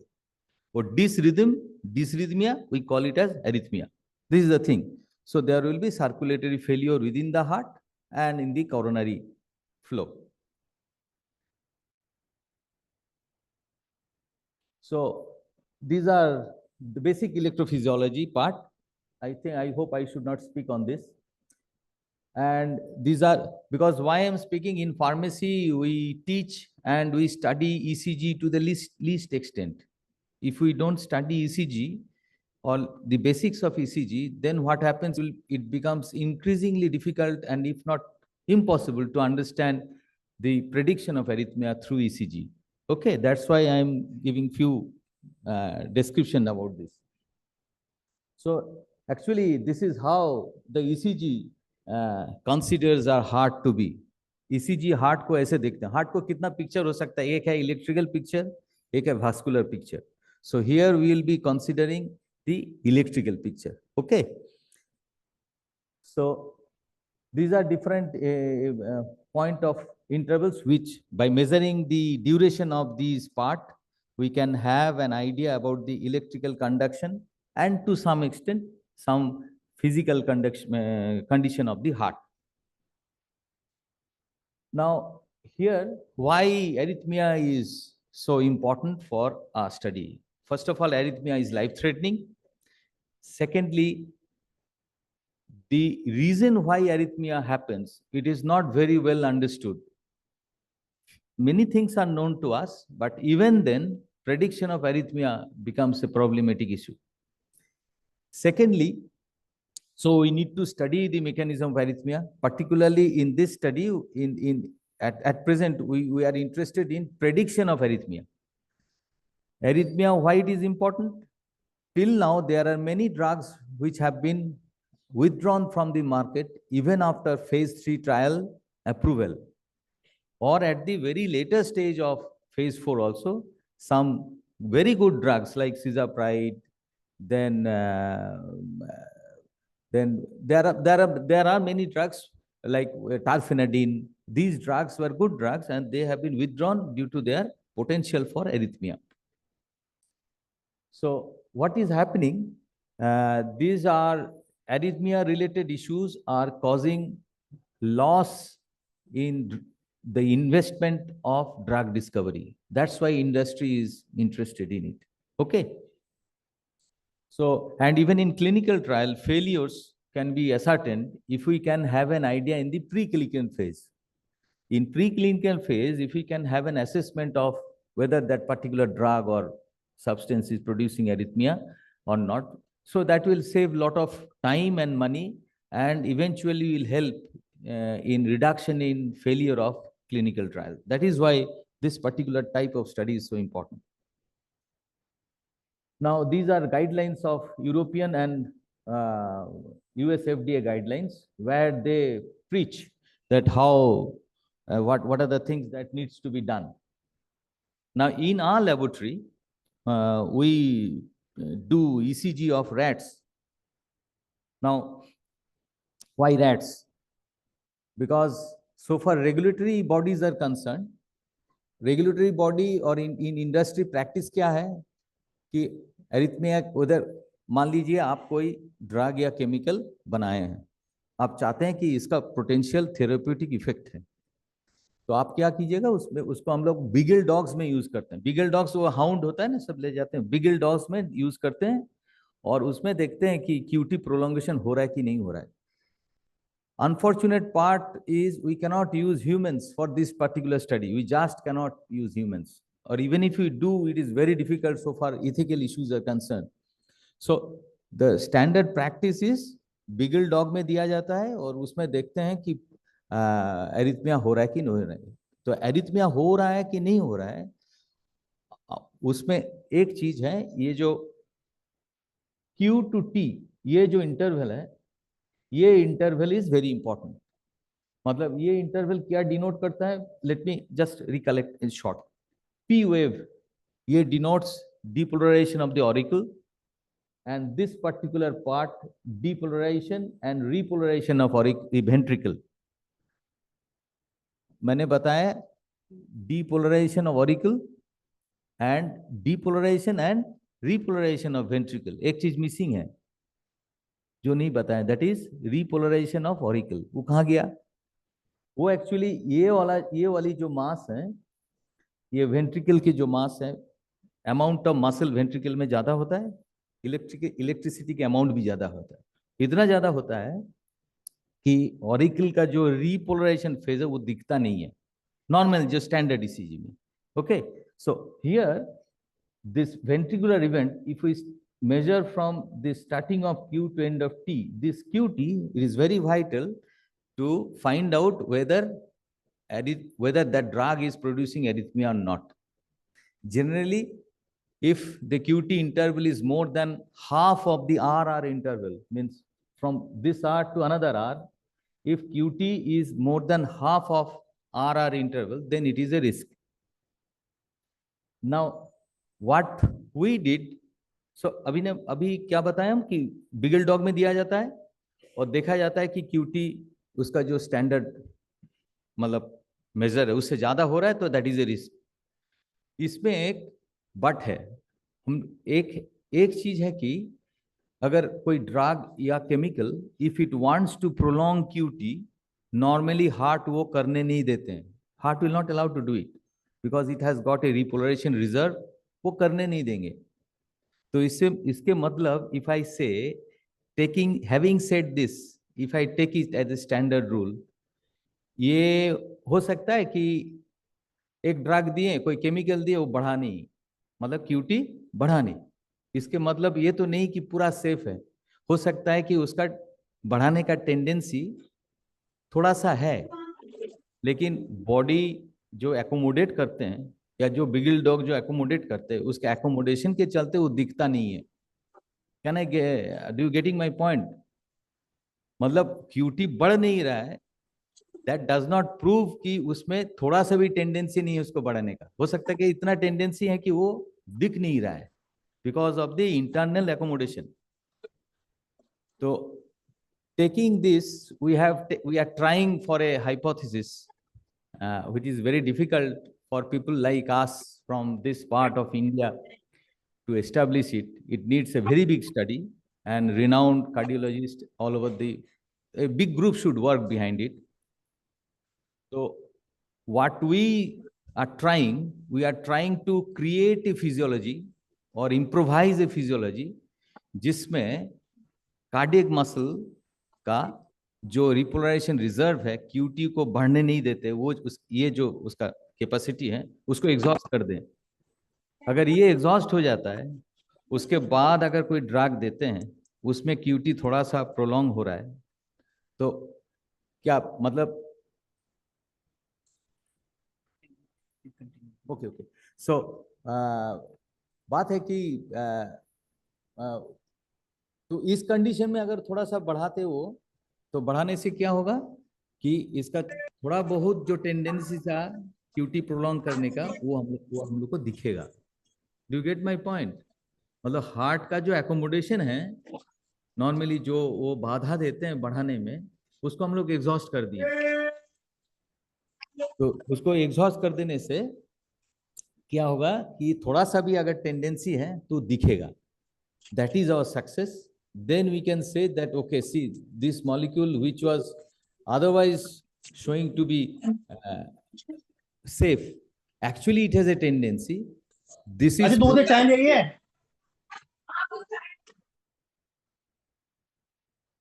probably so हम लोग जो इम्प्रोवाइज फिजियोलॉजी बनाए उसमें थोड़ा सा अगर टेंडेंसी है तो वो दिखेगा। This is all about my today's lecture. So ये छोटी सी चीज है, this is very small and we are trying on that. There are many questions being raised, like the basic ECG pattern of rat, because we do it in rat. Basic ECG pattern of rat is way different from that of human beings. So let me go in those details.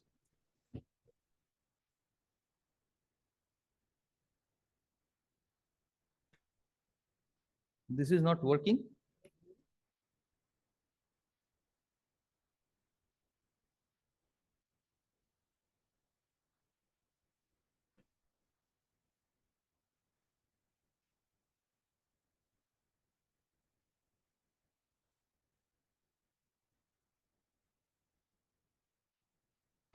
With this, na?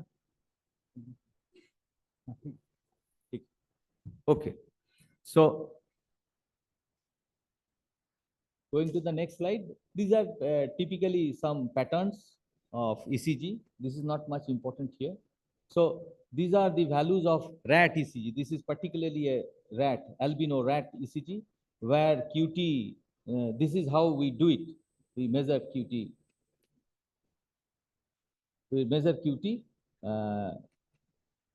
And for rat, because rat has very high heart rate, very high heart rate. So in case of high heart rate, we need to rectify or normalize the QT duration. That's why I use this formula, Budget's formula, and normalize Budget formula to use. This can be used as the perfect, almost perfect measures of QT. Otherwise, simple calculation of QT will give erroneous results. So this is what we need to do. And along with QT, now other things will start coming up. One is human ether ego-ego-gene, which is known as HARG channel. Human ether ego-ego-gene. So that transcribes to HARG channel. HARG channel is potassium channel. So this channel, what does it do? It actually, in this repolarization phase, it has got much thing to do. So HARG assay is another important part which should be clubbed with this study. Whether the drug or the chemical is getting attached to HARG receptor or not. If it get attached to HARG receptor, what will it do? It will reduce the rate of repolarization. And if the rate of repolarization reduces, another, as I told you in the beginning, I'm talking about one of many types of form of ECG arrhythmia creation. हम जो बता रहे हैं arrhythmia creation का बहुत सारा तरीका होता है, उसमें सिंगल पार्ट लेके हम बता रहे हैं, that is after depolarization type of arrhythmia. इसमें दो पार्ट होता है, early after and delayed after. Tripathi के जो एसेंशियल्स ऑफ मेडिकल फार्माकोलॉजी है उसमें nicely it has been given, those who are following they can go through it. So HARC channel assay is very important, but there are reports where it has been demonstrated that without involving our HERG, HERG, QT gets prolonged.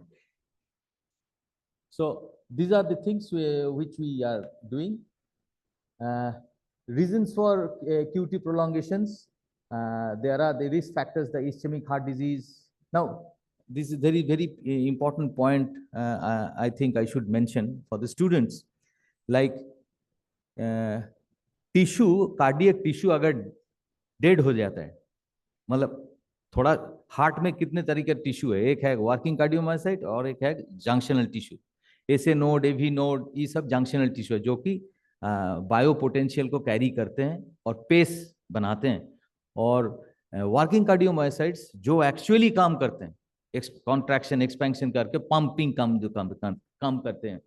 तो इसमें tissue अगर dead हो जाते हैं थोड़ा सा, मान लीजिए छोटा सा एक पोर्शन डेड हो गया, तो that tissue will become positive with respect to the surrounding living tissue.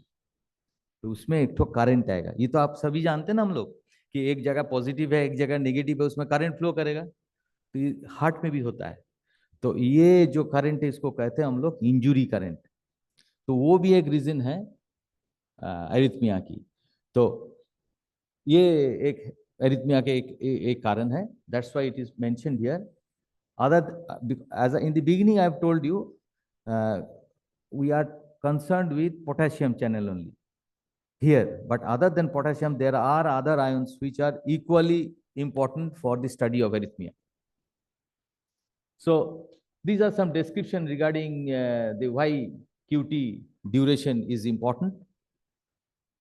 So let me speak about how we. So, till now, I feel I have been able to convey that why QT study is important for prediction of cardio safety of a drug and chemical during its development phase. And we are trying for a newer form of testing of predictive proarrhythmic study.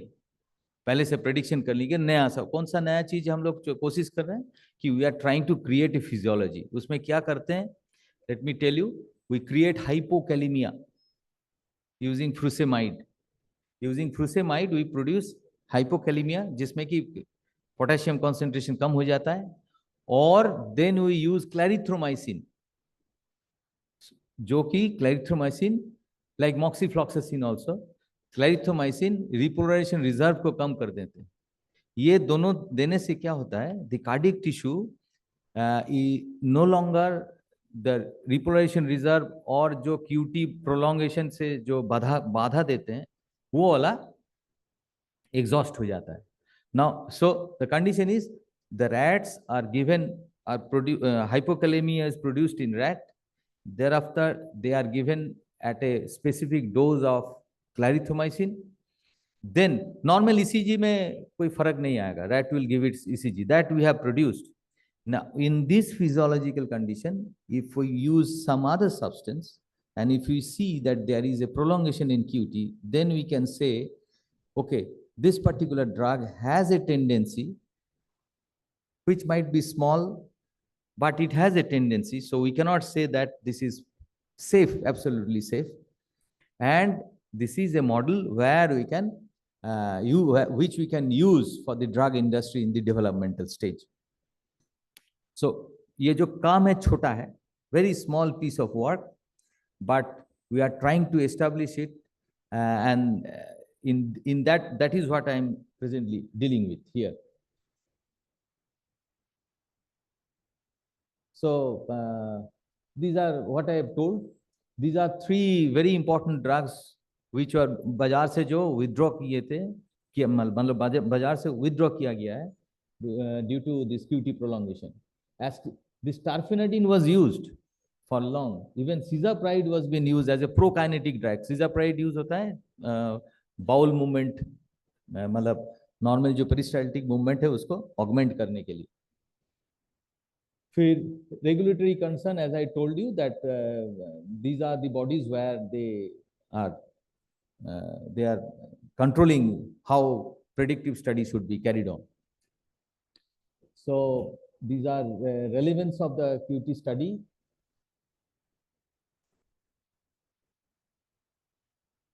Now, difficulties of QT study. Difficulties of QT study, humans तो ethical के कारण use नहीं, we cannot use it. When we are using rats during our publication, we have a lot of questions that why rat, because rat does not have HERG channel, human ether ego gene rat में नहीं होता है. So the way we are trying to explain the QT prolongation doesn't hold good if you use rat. But there was a Swedish paper from Sweden.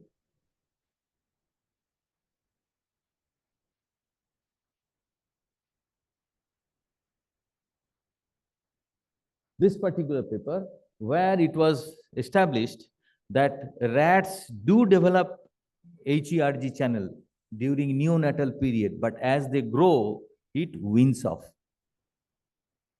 So this is the reality. But besides rat, one more thing we can use guinea pigs. They have ERG channels. So let me go to this. Oh, sorry.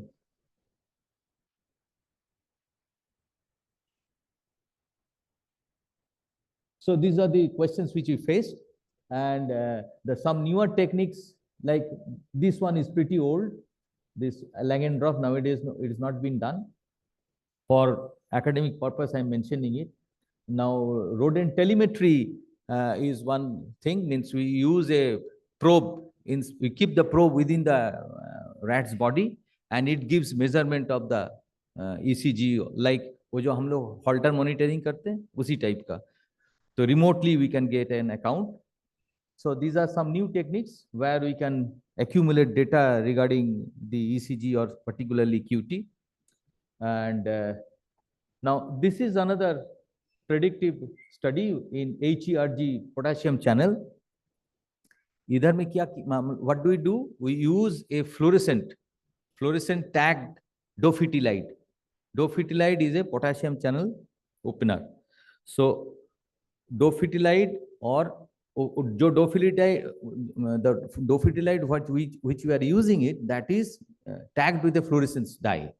Now, if the substance have got a affinity for HERG, dophytylide normally gets attached to HERG receptor channel.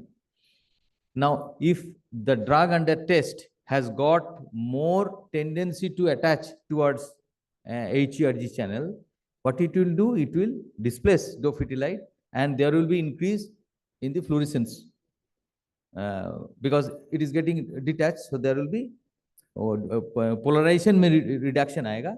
So that we can find out through fluorescence study that dophytylide is getting replaced by the drug under study because of its more affinity towards HERG channel.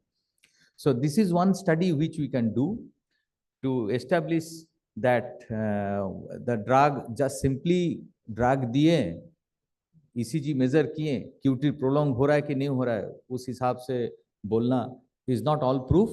So this is another technique which we also engage in that and try to find and try to establish whether this particular drug or chemical is having tendency to prolong QT or not. So this Hertz binding study, as I mentioned it, and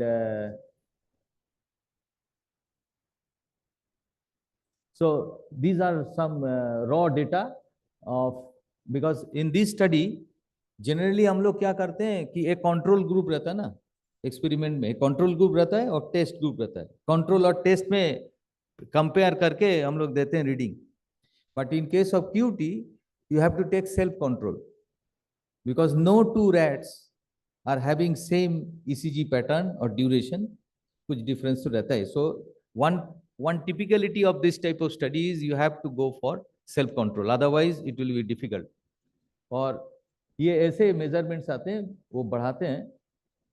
So this is some raw data which is showing in ECG tracing that it is prolonging QT.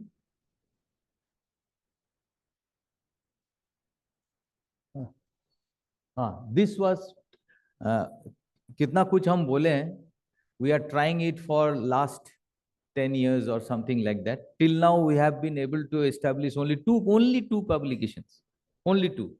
This one was the first publication in cardiovascular pharmacology, and this one with this we could say that our वो जो physiology हम बताएं कि manipulate करते हैं ना physiology को, क्लारिथ्रोमाइसिन देके और फ्लूरिसेमाइड देके, this was in support of this. Now we use this as our scientific support, and later on this particular drug, देखिए जी, ये ranitidine is generally safe so far US FDA is concerned, but in our study it showed prolongation of QT. So it was extremely difficult to establish it. Somehow, after so many rebuttals of the referee and multiple rejection from different scientific journal, ultimately it was published. This is an open journal, Vascular Disease and Therapeutics, where we can establish that our model is probably working. Still, we are at the very initial level of establishing this as a model.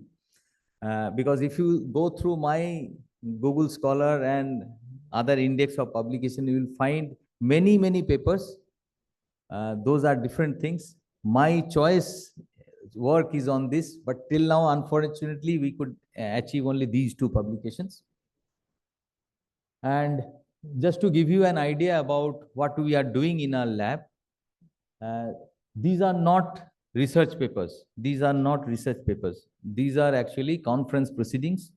There is an hospital in R.N. Tagore Hospital in Kolkata. It is a quite famous hospital. There I work with one of my contributors. He's an intervention cardiologist. Here we are trying to track microRNAs in real patients as a predictive model for prediction of precipitation of atherosclerosis. So these are few publications we could do till now, and this one actually in Unani medicine, because देखिए fund जहाँ से आता है उस हिसाब से हम लोग को काम करना पड़ता है. So from Ayush we got a fund. There we are studying on Unani medicine. और इधर यूनानी मेडिसिन में देखे हम लोग कि cardiovascular system, this particular medicine is used for their cardiovascular disorder. तो इसमें बहुत सारे conflicting reports आए हैं. So in the beginning, as I told you, talking good about traditional medicine is something, but there should be some people who will be working to find out what is bad or what might be bad with traditional medicine. So this is my endeavor, and I think I have been, मुझे लग रहा है कि थोड़ा टेढ़ा मेढ़ा हुआ है. So I tried to convey the students specifically, if they could have got interested in this topic, I will be very happy, and I will be extremely happy to face questions which I can try to answer. Thank you for your patient hearing. Thank you all.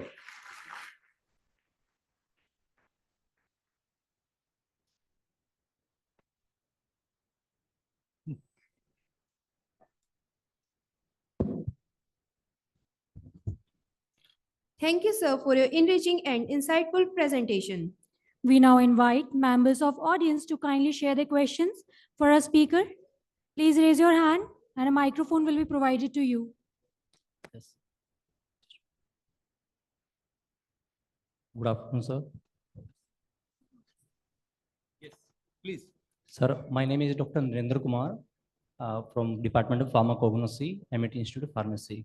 So, आपने जो model बताए rodent की और wines की, अगर वो reliable नहीं है उतने या उनमें ह्यूमन जैसा रेप्लिकेशन नहीं है, तो हमारे पास कंप्यूटेशनल सिमुलेशन के क्या ऑप्शंस हैं उसमें, ताकि हम उनको रेप्लिकेट करके देख सकें. कंप्यूटेशनल सिमुलेशन, देखिए एक चीज कंप्यूटेशनल की, मैं I know nothing about computation.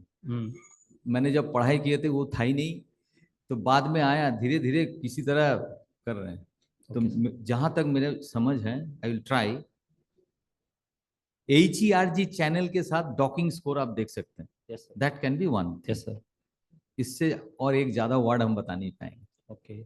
And sir उसमें आपने बोला एनिमल मॉडल में कि सेल्फ कंट्रोल लेना पड़ता है, हाँ, तो उसमें स्टैटिस्टिकल डेटा फिर कैसे यूज करें अगर हम हमारे पास में दूसरे एनिमल मॉडल्स नहीं है तो, मतलब नहीं हम ये उसमें यहाँ एक ही क्यों, ग्रुप यूज कर रहे हैं हम उसमें। हाँ सेल्फ कंट्रोल क्यों है, क्योंकि एनिमल टू एनिमल रैट में अगर हार्ट रेट देखिएगा, it varies from 2000 if I am not wrong 2060 to almost 350 पौने 400।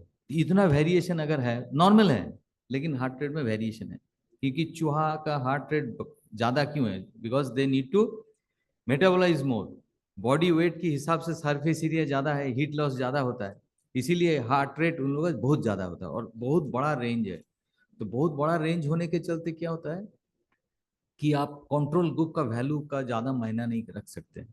तो सेल्फ कंट्रोल ही सबसे ज्यादा है, अच्छा है, नहीं तो स्टैटिस्टिकली इनसिग्निफिकेंट हो जाने का डर रहता है।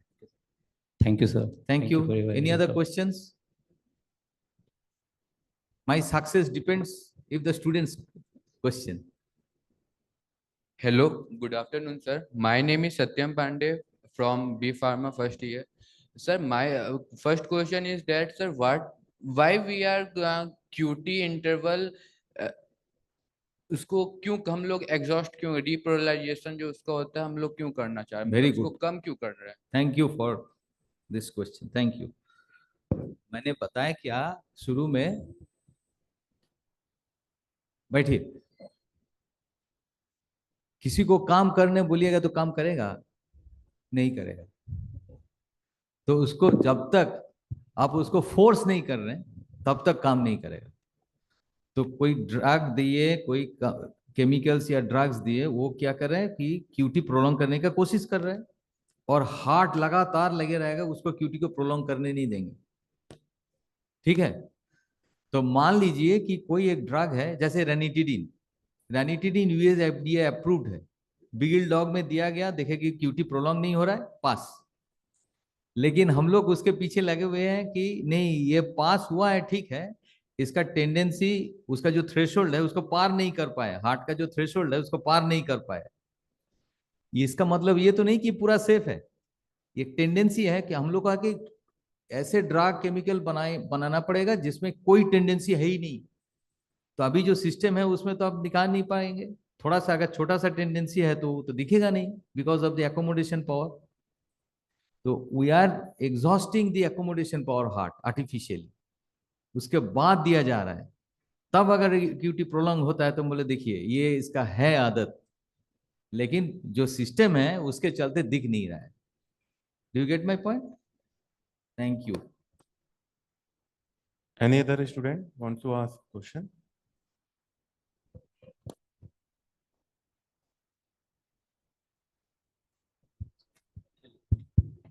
Good afternoon sir. Good afternoon. My name is Rajneesh Singh Tomar from pharmacy first year. Sir मुझे ये पूछना था कि आपने स्टार्टिंग में बोला कि जो हमारा वेंट्रिकल्स हैं वो ज़्यादा तेज पंप करने लग, वो कॉन्ट्रैक्ट करने लगते हैं और आर्ट्रियम स्लो होता है, और जिसकी वजह से लंग्स में ज़्यादा ब्लड जाता है। तो जो हमारा वेंट्रिकल्स में ब्लड है वो तो आर्ट्रियम से ही आता है, तो लंग्स में एक्स्ट्रा ब्लड जा कैसे रहा है? फिर वेंट्रिकल्स के पास ब्लड आ कहाँ से रहा है? ह्यूमन एनाटॉमी फिजियोलॉजी क्लास याद करना पड़ेगा। राइट, फर्स्ट ऑफ ऑल ये एक डिजीज कंडीशन है जो कि ऑरिकल, जो कि वेंट्रिकल ऑरिकल से ज्यादा तेज बीट कर रहा है। राइट ऑरिकल से ब्लड कहाँ जाती है? राइट वेंट्रिकल, राइट वेंट्रिकल से कहाँ जाती है? लंग्स। लंग्स से खून कहाँ वापस आते हैं? हार्ट कहाँ? लेफ्ट, लेफ्ट ऑरिकल में, लेफ्ट ऑरिकल में। तो लेफ्ट ऑरिकल तो स्लो बीट कर रहा है ना, मतलब स्लो रिसीव कर रहा है। तो राइट वेंट्रिकल ज्यादा ब्लड पंप कर रहा है लंग्स में, और लेफ्ट ऑरिकल ज्यादा कम रिसीव कर रहा है। तो अल्टीमेटली लंग्स में ज्यादा घुस रहा है, निकल रहा है कम, प्रेशर हाई हो रहा है। आई बात समझ में? Thank you. Good afternoon, sir. Good afternoon. Myself, sir, Harsha Rawat, research scholar. This is here, sir. Okay okay. Sir, आपने बोला था 3 ड्रग्स थी, terfenadine and acetazolamide, and Sir, separate. Sir, only these 3 drugs. No, there are many. Many? Many. Yes, sir. Many drugs are there. मुझे लगा कि सिर्फ 3 drugs. नहीं, ये 3 ड्रग हम लोग यूज करते हुए देखे हैं. Okay, sir. Few years back ये यूज होता था. Sir, highly used. Yes. Okay. शायद आपने हमने भी यूज किए हैं. जी हाँ. Thank you, sir. Any other question? Thank you. Thank you, sir. Thank you, sir, for your enriching and insightful presentation.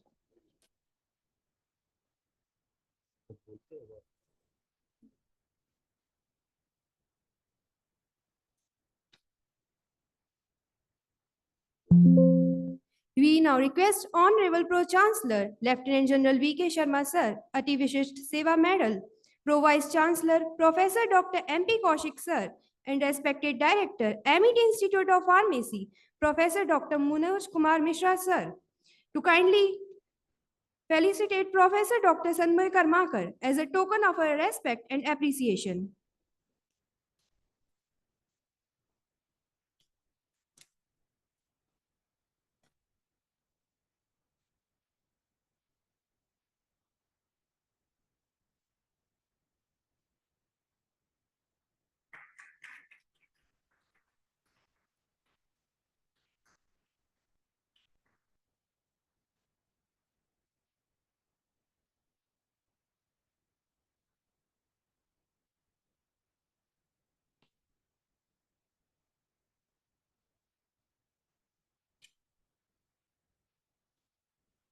Thank you, sir.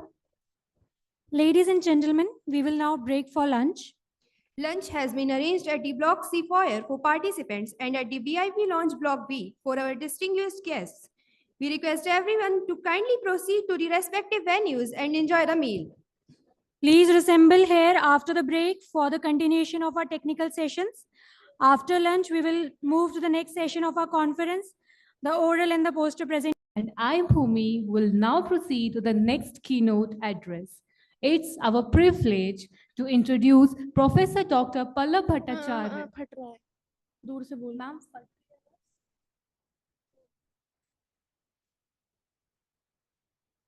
नहीं अभी चेक अभी करना पता पड़ेगा नहीं है ma'am.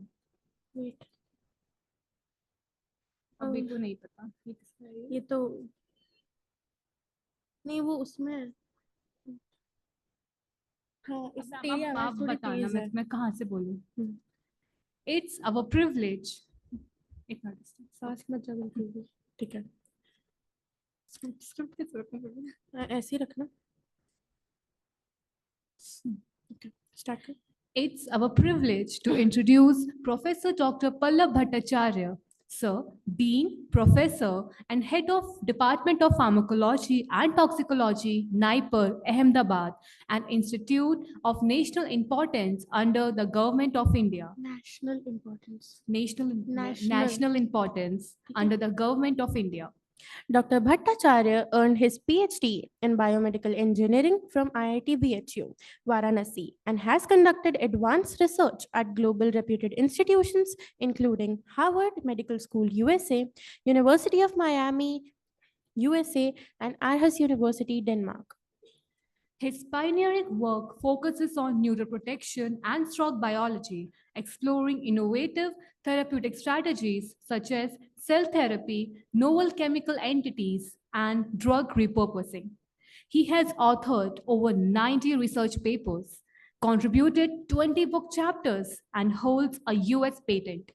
Dr. Bhattacharya has received numerous prestigious honors, including the American Heart Association's Paul Dudley Award and the IBRO Young Investigator Award. He continues to be a guiding force in the advancement of pharmacology and biomedical sciences through his research and mentorship. Sir, we are delighted to have you with us. We may now request you to deliver your keynote address.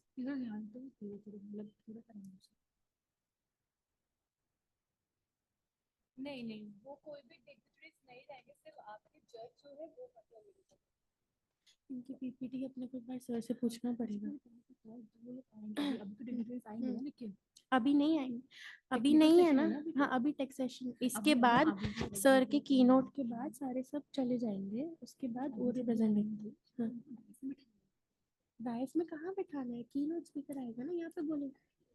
हाँ keynote speaker आएंगे तो यहाँ नहीं बैठेंगे वो sir नहीं वगैरह बैठेंगे, नहीं बैठेंगे, कीनोट स्पीकर यहाँ नहीं, फर्स्ट में कहाँ बैठे थे? वहाँ। नीचे बैठे थे, हाँ लास्ट हाँ में बैठे थे। कीनोट स्पीकर की सब स्पीच देता है, यहाँ पे क्यों बैठेंगे लोग, यहाँ पे उधर बैठेंगे। ठीक है फिर तुम तो नहीं बोल रहे क्या, तो तुम नहीं बोलेंगे ना कि काइंडली हाँ हाँ हाँ अब तुम वो उस दिन बाद बस का ये है। बोला तुम नहीं बैठे बोले so kindly please settle down. नहीं नहीं नहीं नहीं अगर अगर वो लोग नहीं आए ना खड़े तो कुछ तो ऐलान करेंगे अगर let's see. Okay Thank you so much, sir, for your informative and inspiring talk. We now welcome questions from the audience. If anyone wishes to ask a question or share a comment, please raise your hand and our team will provide you with a microphone.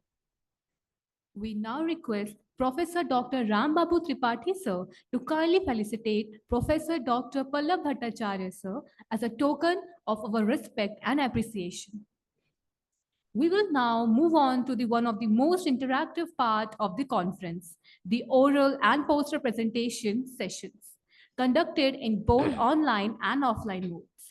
This segment offers young researchers and scholars a platform to present their innovative ideas and research findings before our expert panel of judges. We request all the undergraduate participants and the attendees to kindly proceed to Seminar Hall C block for their presentations. And all the postgraduate participants of oral presentation are requested to stay here. We wish all the presenter the very best. Let's begin this session with enthusiasm and a spirit of innovation and learning. So without any further delay, let's invite our first presenter On the on the topic, topic. dash dash dash. Thank you for that insightful presentation. Let's proceed to the next presentation by Thank you very much for your wonderful and insightful presentation. Moving ahead, I now invite to present their presentation on the topic. that was a very informative presentation. We have our next presenter. ठीक है क्या नाम आया है? हाँ आपका नाम क्या है? शिवांगी का नाम है। थर्ड है आपका शायद, थर्ड फोर्थ हाँ ठीक है. With this, we conclude our oral presentation competition for the day. We sincerely thank all the presenters for their hard work, dedication, and the confidence with which they delivered their research. We also express our heartfelt gratitude to our esteemed judges for their feedback, expert advice, and valuable time. Now we shall wait for the dignitaries to arrive.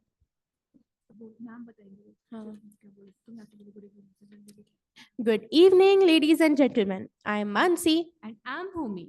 It's our honor and privilege to welcome you all to the valedictory ceremony of the International Conference International Conference on Current Advances in Molecular Pharmacology and Therapeutic Sciences, organized by Amity Institute of Pharmacy, Amity University, Madhya Pradesh. We extend a very warm welcome to our Honorable Pro-Chancellor, Lieutenant General V.K. Sharma, sir, AVSM, our chief guest. AVSM, Roshni. Okay. We extend a very warm welcome to our Honorable Pro-Chancellor, Lieutenant General V.K. Sharma, sir, Ati Vishish Seva Medal, our chief guest, Dr. S.C. Mehta, sir, our Honorable Vice Chancellor Research, Professor Dr. M.P. Kaushik, sir, our respected Registrar, Dr. Rajesh Jain, sir, and our Director, Professor Dr. Manoj Kumar Mishra, sir, our Deputy Director, Professor Dr. Mukesh Singh Sikarwar, sir, and all the distinguished deans, directors, head of institutions, faculty members, delegates, and dear students. नहीं नीचे नहीं बैठेंगे, ऊपर बैठेंगे. वैलेडिक्टरी में ऊपर है. ऊपर है. तो तुम कैसे बोलने वाली हो कि ऊपर बैठ? मेरे को समझ नहीं आ रहा, जब सारे कीनोट स्पीकर अपने यहाँ से दे रहे हो, सब नीचे बैठे हैं, तो चीफ गेस्ट यहाँ पे देगा तो सब नीचे क्यों नहीं बैठेंगे? मैम तो आए. चल छोड़ अभी ये वाला कर.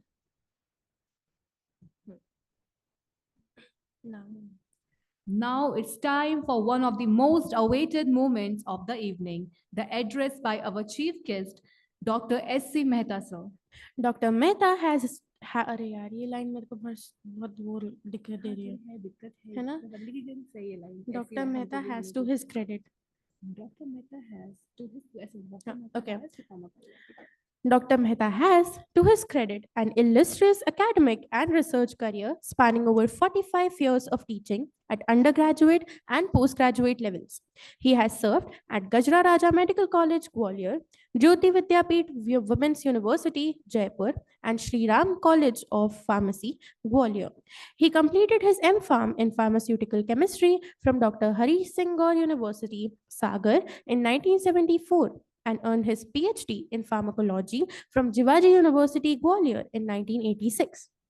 Dr. Mehta has published more than 40 research papers in reputed journals, guided numerous PhD and postgraduate students, and authored 3 textbooks: Pharmaceutical Pharmacology, Essentials of Pharmacology, and Pharmacology for Nurses. He is the founder president of the IPA Gwalior branch, a life member of IPA and IPS, and recipient of the Lifetime Achievement Award by IPA Gwalior 2010. His research interests include indigenous drugs, cardiovascular pharmacology, and psychopharmacology. Sir, we are deeply honored to have you with us this evening. We may now request you to kindly address the gathering and share your valuable thoughts. Sir, please. Thank you so much, sir, for inspiring and thought-provoking words. Thought-provoking. Thought-provoking words. Your address has truly enriched and motivated us all.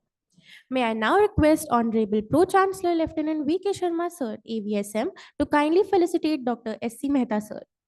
Sir, please. We now take this opportunity to acknowledge and appreciate the valuable contribution of our judges for the oral and poster presentations, who devoted their time and expertise to evaluating each participant. May I request Professor Dr. Neeraj Mishra, sir, and Professor Dr. Ram Babu, sir, to kindly felicitate the judges of oral and poster sessions as a token of gratitude and appreciation. Thank you, sir, for honoring our judges, and thank you to our esteemed evaluators for their contribution to the success of the technical sessions. We may now invite Professor Dr. Mukesh Singh Sikarwar, sir, Deputy Director, Amity Institute of Pharmacy, to deliver the concluding remarks of this international conference. Sir, please. Thank you, sir, for beautifully capturing the essence of the entire conference and sharing your insightful reflections. And now, the most cheerful and awaited moment of this evening, the prize distribution ceremony. It's time to recognize and applaud the outstanding achievements of participants.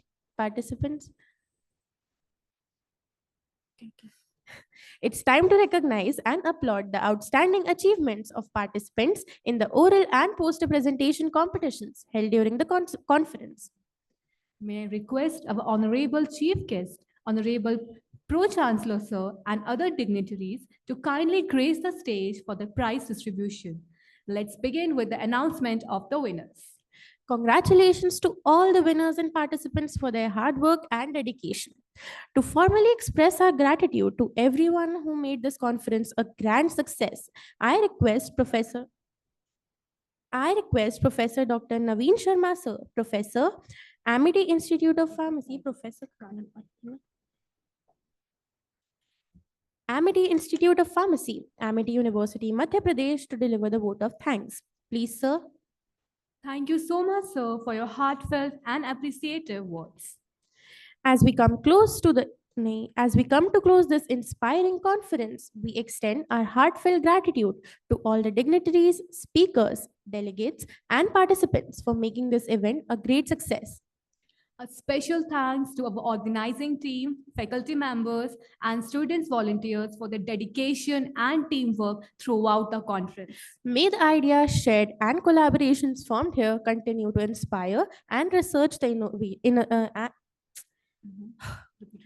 May the ideas shared and the collaborations formed here continue to inspire research and innovation in the days ahead.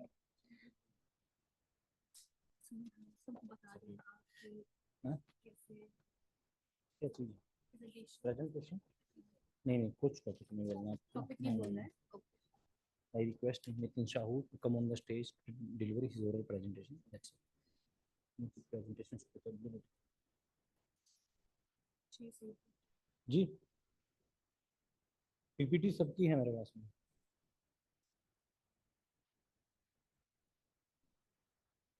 Sorry mail का तो इसमें नहीं open हो रहा है मेरा तो mail login नहीं है इसका व्हाट्सएप इस पे तो नहीं है मेरा कुछ भी या तो आप राजीव सर को दे दो पेन ड्राइव में दे सकते हो अगर हो तो पेन ड्राइव लगा सकते हो यहाँ पे इसमें नहीं है अच्छा इसमें भी है हमारा इनका हो गया इनका वो बचा हुआ है सिर्फ इंट्रोडक्शन बचा है इनको मैं डिलीट कर देता हूँ तो बाकी कंफ्यूजन ना बाकी इसको सेव कर लो इनका होगा डॉक्टर एस सी मेहता जो वैलिडिक्टरी में चीफ गेस्ट है ऐसे में है तो सर मेरे पास है नहीं वो नहीं है ये नहीं है बेसिकली सीवी तो तो हम उसको मैं बोलेंगे कन्वर्ट नहीं कर सकता हूँ इसमें भी जगह मैडम को बोल रहा हूँ नहीं ये नहीं है इसमें तो जितना लोगों का है ना वही है वैलिडिक्टरी का जो लास्ट सेशन है हाँ तो उसमें उसमें मेरे एस सी पास है मेहता का चीफ गेस्ट हाँ बेटा मेरे पास उसका प्रेजेंटेशन नहीं है अच्छा इसमें उसको ना मैं वो कर देता हूँ ताकि आपको मैं बस वो आ जाऊँगा ओपन करने में सीरियल से दे दी डेस्कटॉप है सारे डेस्कटॉप पे ही है वो डेस्कटॉप पे कैसे है डेस्कटॉप पे A I P U N P आज का फोल्डर बना है उसमें मैंने पीपीटी करके उसको मैं फिर से रीनेम कर देता हूँ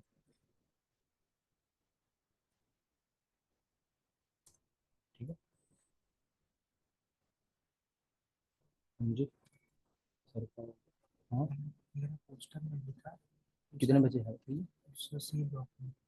कितने बजे है तो आप लगा लो मैं यहाँ पे देख लूँगा मैनेज कर लूँगा मैं यहाँ पे किसी आप लगा लो हाँ हाँ यहाँ रख लो तो मैं जब आएंगे तो मैं आ जाना आप 5 लोग हैं ना तो एक दो को यहाँ भेज देना सब्जेक्ट पोस्ट में अगर जो भी फ्री होगा आप भेज देना यहाँ पे मैम ये बोल इसमें जो ये है सॉरी आपको थोड़ा पसंद है इसमें सर का नाम नहीं है ऐसे में तो सर का नाम नहीं है पिक्चर भी नहीं है वो नहीं बैक ड्रॉप में ऐसे में तो सर है तो बस नहीं तो बेटा ठीक है ना काम करना उनका नाम ये लगा देंगे बस आप यहाँ से लगा देंगे इसको जब उनका आपको बोलोगे ना ये लगा देंगे पीछे आप उनका डिलीवर कर देना अच्छा मैं जो बोल रहा हूँ मैं इनसे काम करता हूँ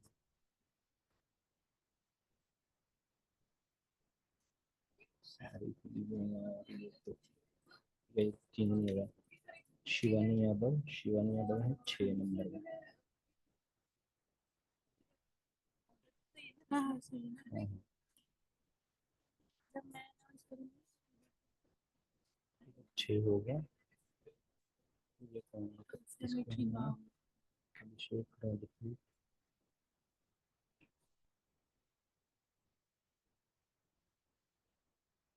अभिषेक राजपूत दो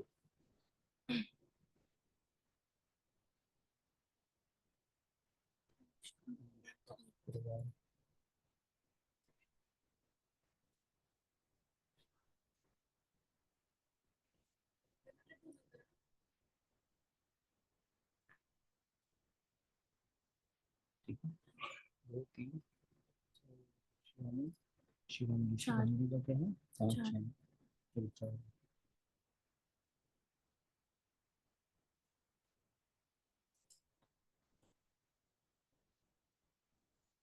शिवा भैया का फर्स्ट ये ये फर्स्ट है नितिन भैया फर्स्ट है शिवा भैया ये फिफ्थ ये फर्स्ट है नितिन शाही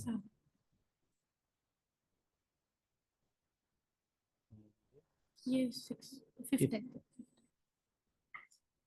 ये शिवाजी के शिवाजी पात्रो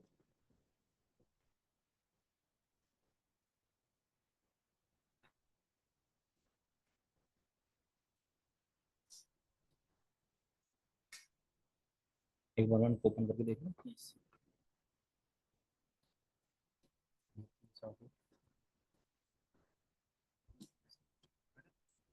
जी हाँ हाँ बता दो शिवांगी शर्मा बताओ ये अभी पेपर्स अनाउंस में 24 अटेंडेंस दिखाई है अभी ईयर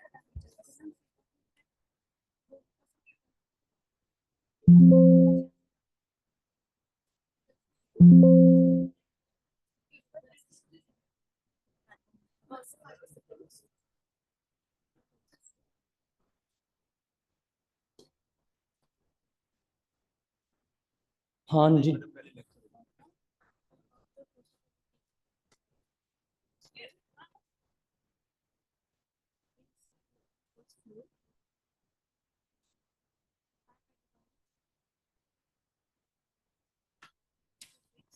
आपकी तो पूरा शांति पूरा इसमें से मीटिंग का शेख राज के कनेक्शन ठीक आप कर लो।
तो ना ये राजेंद्र जो है ऑफिस प्रेजेंटेशन में है, वो यहाँ बैठे बैठे बैठे रहेंगे, ठीक है। एक बार क्या, हाँ मैंने पूछा।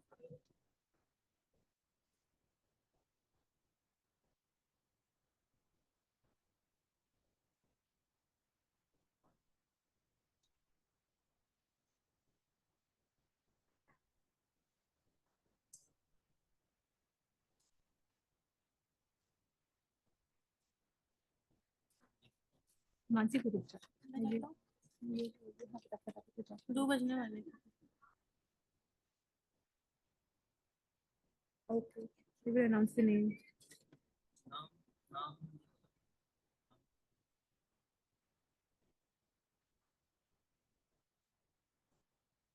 दो नाम देना, दो नाम, दो ही नाम।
देना मेरे को 2 सेकंड, जो जो चेंजेस किए मुझे बता।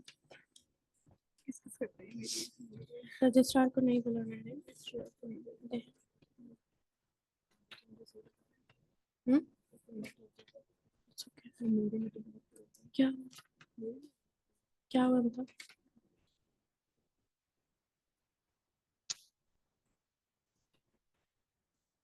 कहाँ है अपना वैलिडिक्शन? मेरा ये है ना।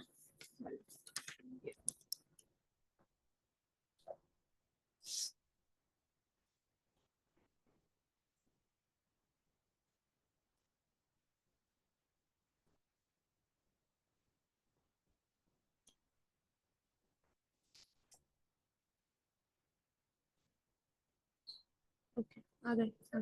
किससे की इससे।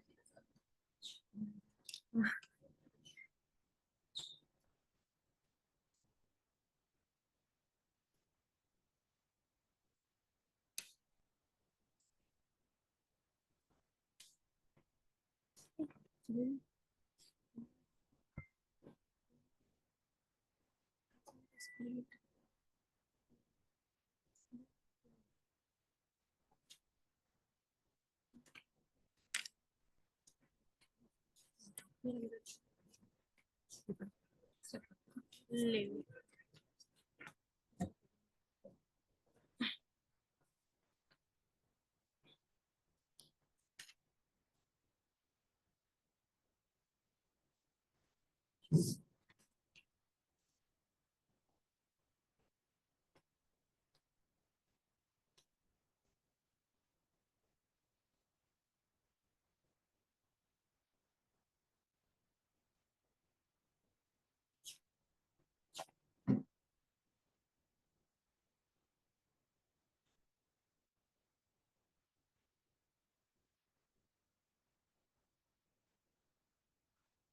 अच्छा,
ये है ना हमारे बहुत अच्छे। ये ऑन है। Hello hello.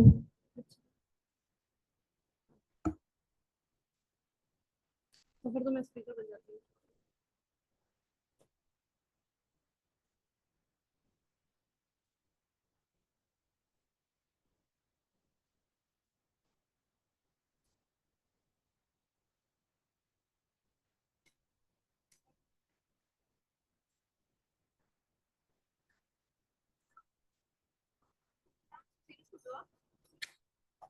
Hello hello.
तुम दिखाओ, तुमने कहाँ लिखा है?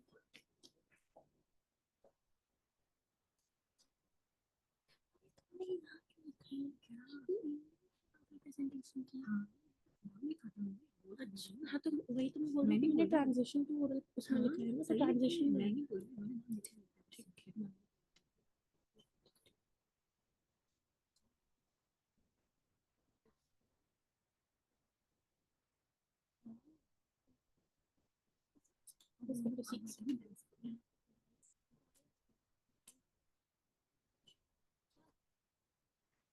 Hello, ma'am.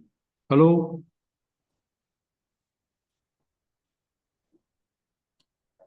Hello. Yes, ma'am. Yes sir.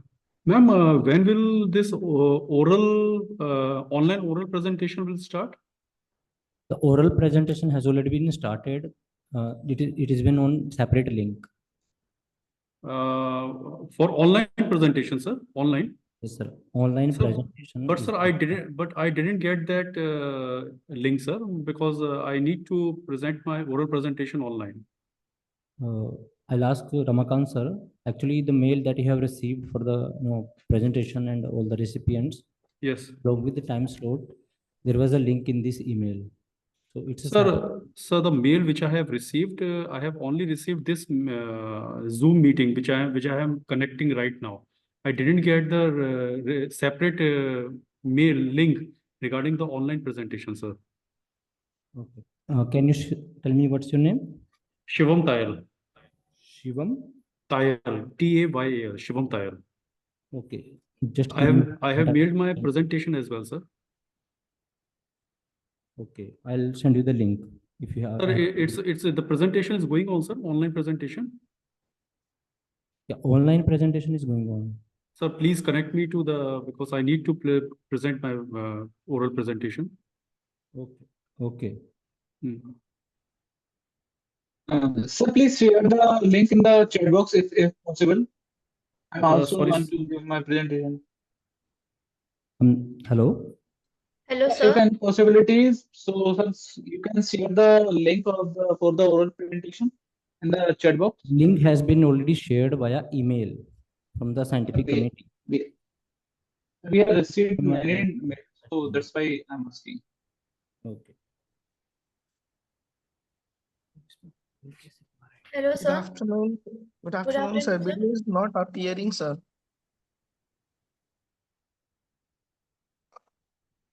Hello. Good afternoon, sir. Hello. Hello. Sir, I didn't get any link. Sorry. Sir हमें भी कोई लिंक नहीं मिली है ऑनलाइन प्रेजेंटेशन के लिए अभी आप सबको एक ईमेल में लिंक गया हुआ है, विकास पांडे सर की तरफ से एक लिंक आया होगा और जो आपका प्रेजेंटेशन का ग्रुप बना होगा सर उसमें हमारा लिंक है। ग्रुप बना मैं है लेकिन एक सर उसमें सेपरेट कोई लिंक लिंक भेज रहा नहीं है हूँ, just give me 1 minute please. Okay sir और ये बोल कैसे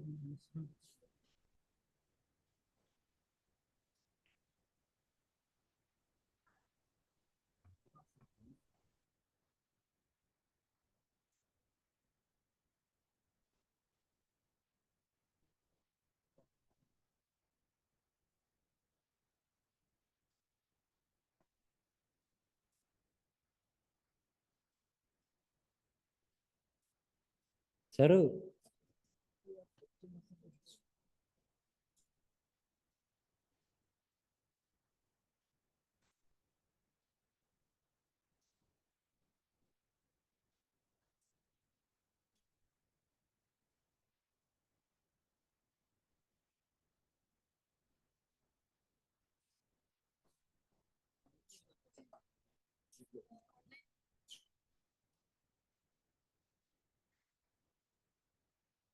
हम्म हम्म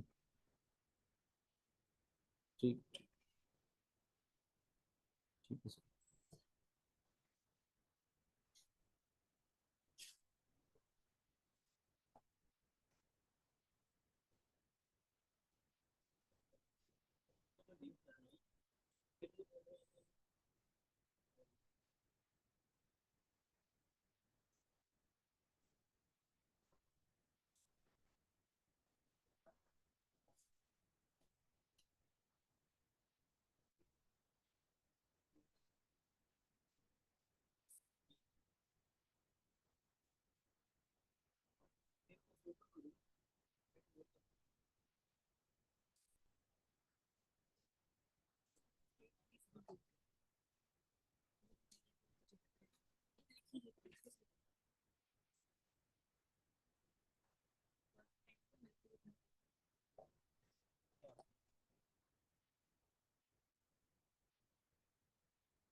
Hello.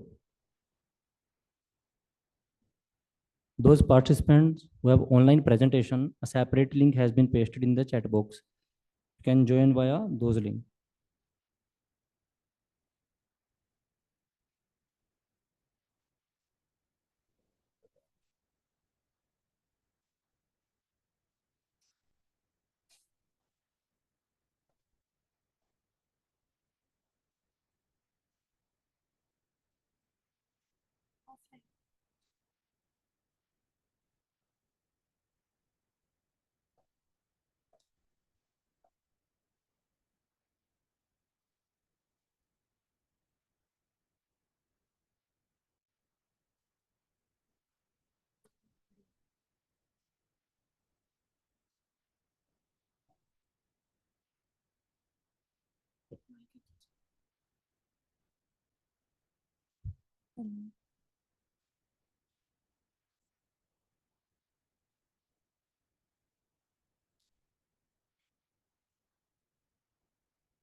आप पहना दो कॉलर माइक पहना Play it from here itself, not a problem.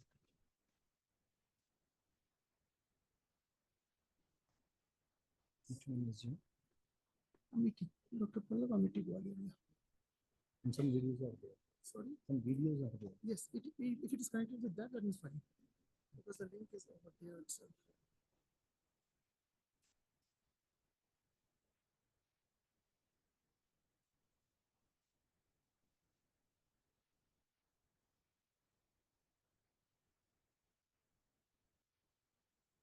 Please check the brief some corrections. That's fine, it's working.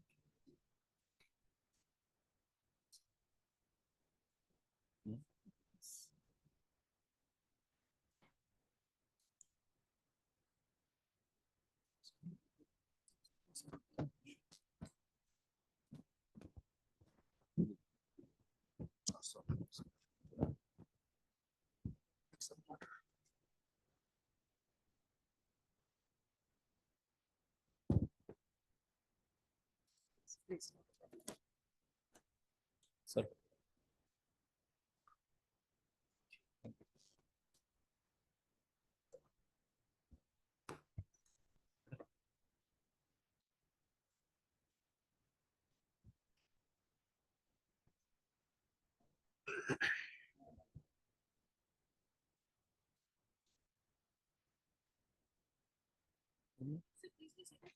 Hello.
नहीं नहीं नहीं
Everyone, please settle down.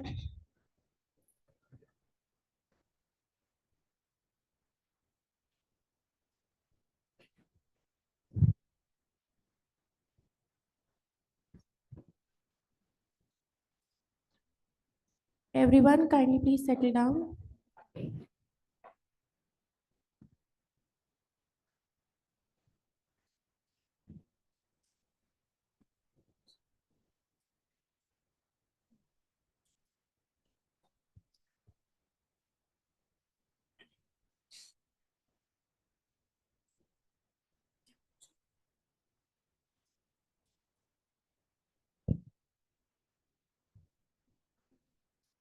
Welcome back, everyone. I'm Mansi. And I, Bhumi, will now proceed to the next keynote address.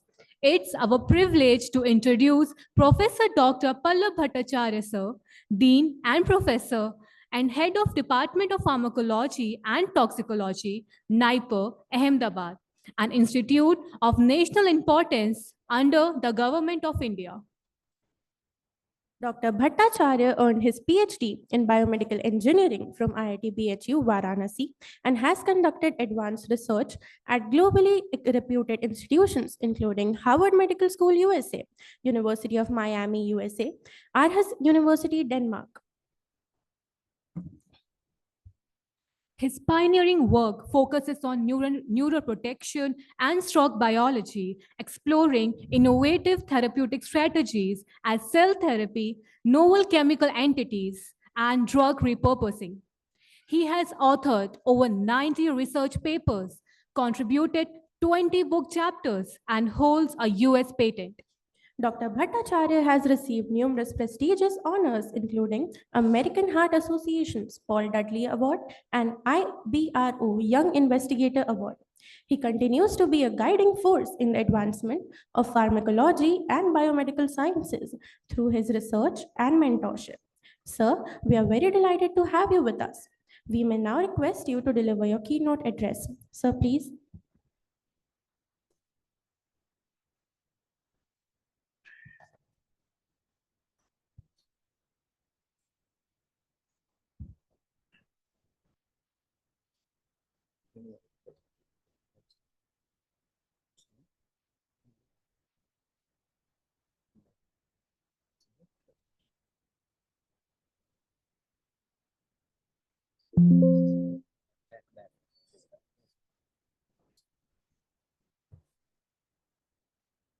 Thank you very much, organizers. So am I audible to everyone? So I understand that after the lunch, you feel sleepy, right? So I have been given a great job to make you awake during my talk. So I'm going to talk about something which is a disease and a most devastating disease of the country, and that's what we call as stroke. Let me make it very clear that when we talk about stroke, it is never a cardiac stroke. The American Heart Association always mentions stroke is exclusively for brain. So when I talk about stroke, it is exclusively for the brain. I think all of you must be knowing what stroke is. How many of you know? Raise your hands. No one knows about stroke. No one knows? Let me keep this session very interactive. Okay, so let me tell you what a stroke is. When the blood circulation to the brain is devoid, or the brain part is devoid of circulation and oxygen, the neurons of the brain starts dying. And that's what we call as a stroke. So there are 5 kinds of stroke. The major one, the ischemic stroke and the hemorrhagic stroke. What is ischemic stroke? When there is obstruction in the artery supplying to a part of the brain, your tissues, your brain milieu, your neuron starts dying, that is ischemic stroke. But when the artery which is supplying a part of the brain bursts out and you have a pool of blood around the brain, that's what we call as a hemorrhagic stroke. So the ischemic stroke is almost 85% of stroke. Most of the country people, mostly of India, they do face ischemic stroke, maybe silent stroke or a big stroke in the life, but majorly it is ischemic stroke. But when we talk about a hemorrhagic stroke, it is more or less for the elderly population where they have aneurysm in the brain and the artery bursts out to give a pool of blood. Both the strokes are devastating, but the main intervention that the clinicians need is for the ischemic stroke. So there are only 2 treatments available for stroke. You should recognize the stroke first. If any patient in your house starts fumbling, have a slurred voice, they don't have a good facial movement, they have drooping of face, you recognize it's a stroke. So the time is very important. The person has to be taken to the hospital at the earliest. Because the limitation of the drug, that is tissue plasminogen activator, is that it can only be given within a time window that is 4.5 hours, and that's what we call as the golden time. And the second FDA approved treatment is the mechanical thrombectomy, where you put a catheter in your groin, take the catheter to the brain, pull out the clot, and you just reperfuse that human. And this is very expensive. So most of the people who are in the village, they cannot reach a stroke center at a given point of time and they die. So that makes this disease more devastating. So there have been many research coming out from all around the world having new molecules for stroke. Even some of the labs tell that, okay, this X molecule is working good, is a good neuroprotectant for stroke. But none of them are clinically translatable. Can you understand the grave of this? That although you are investing so much, none of the molecule is coming which can be effective treatment for stroke. And where the concept of stem cell comes, as the theme of the conference is pharmacology and especially the molecular pharmacology and therapeutics, stem cell fits best to this theme. When we talk about stem cell, it's not a rocket science. It's been old since 1950s when Donald Thomas first did a stem cell therapy and he got a Nobel Prize in 1990. See the situation. He did a stem cell therapy in 50s and he got a Nobel Prize in 90. The first stem cell trial was in the Glasgow hospital where they infused stem cell to a patient and the stem cell patient was feeling good. We didn't know how this was working. What is the reason by how it is mediated the neuroprotection? So that's what my lab does at NIPER Ahmedabad. We are the only lab in the country who are doing stem cell therapy for stroke. So when we having told that stem cell therapy is prospective for stroke, and there are many kinds of stem cells.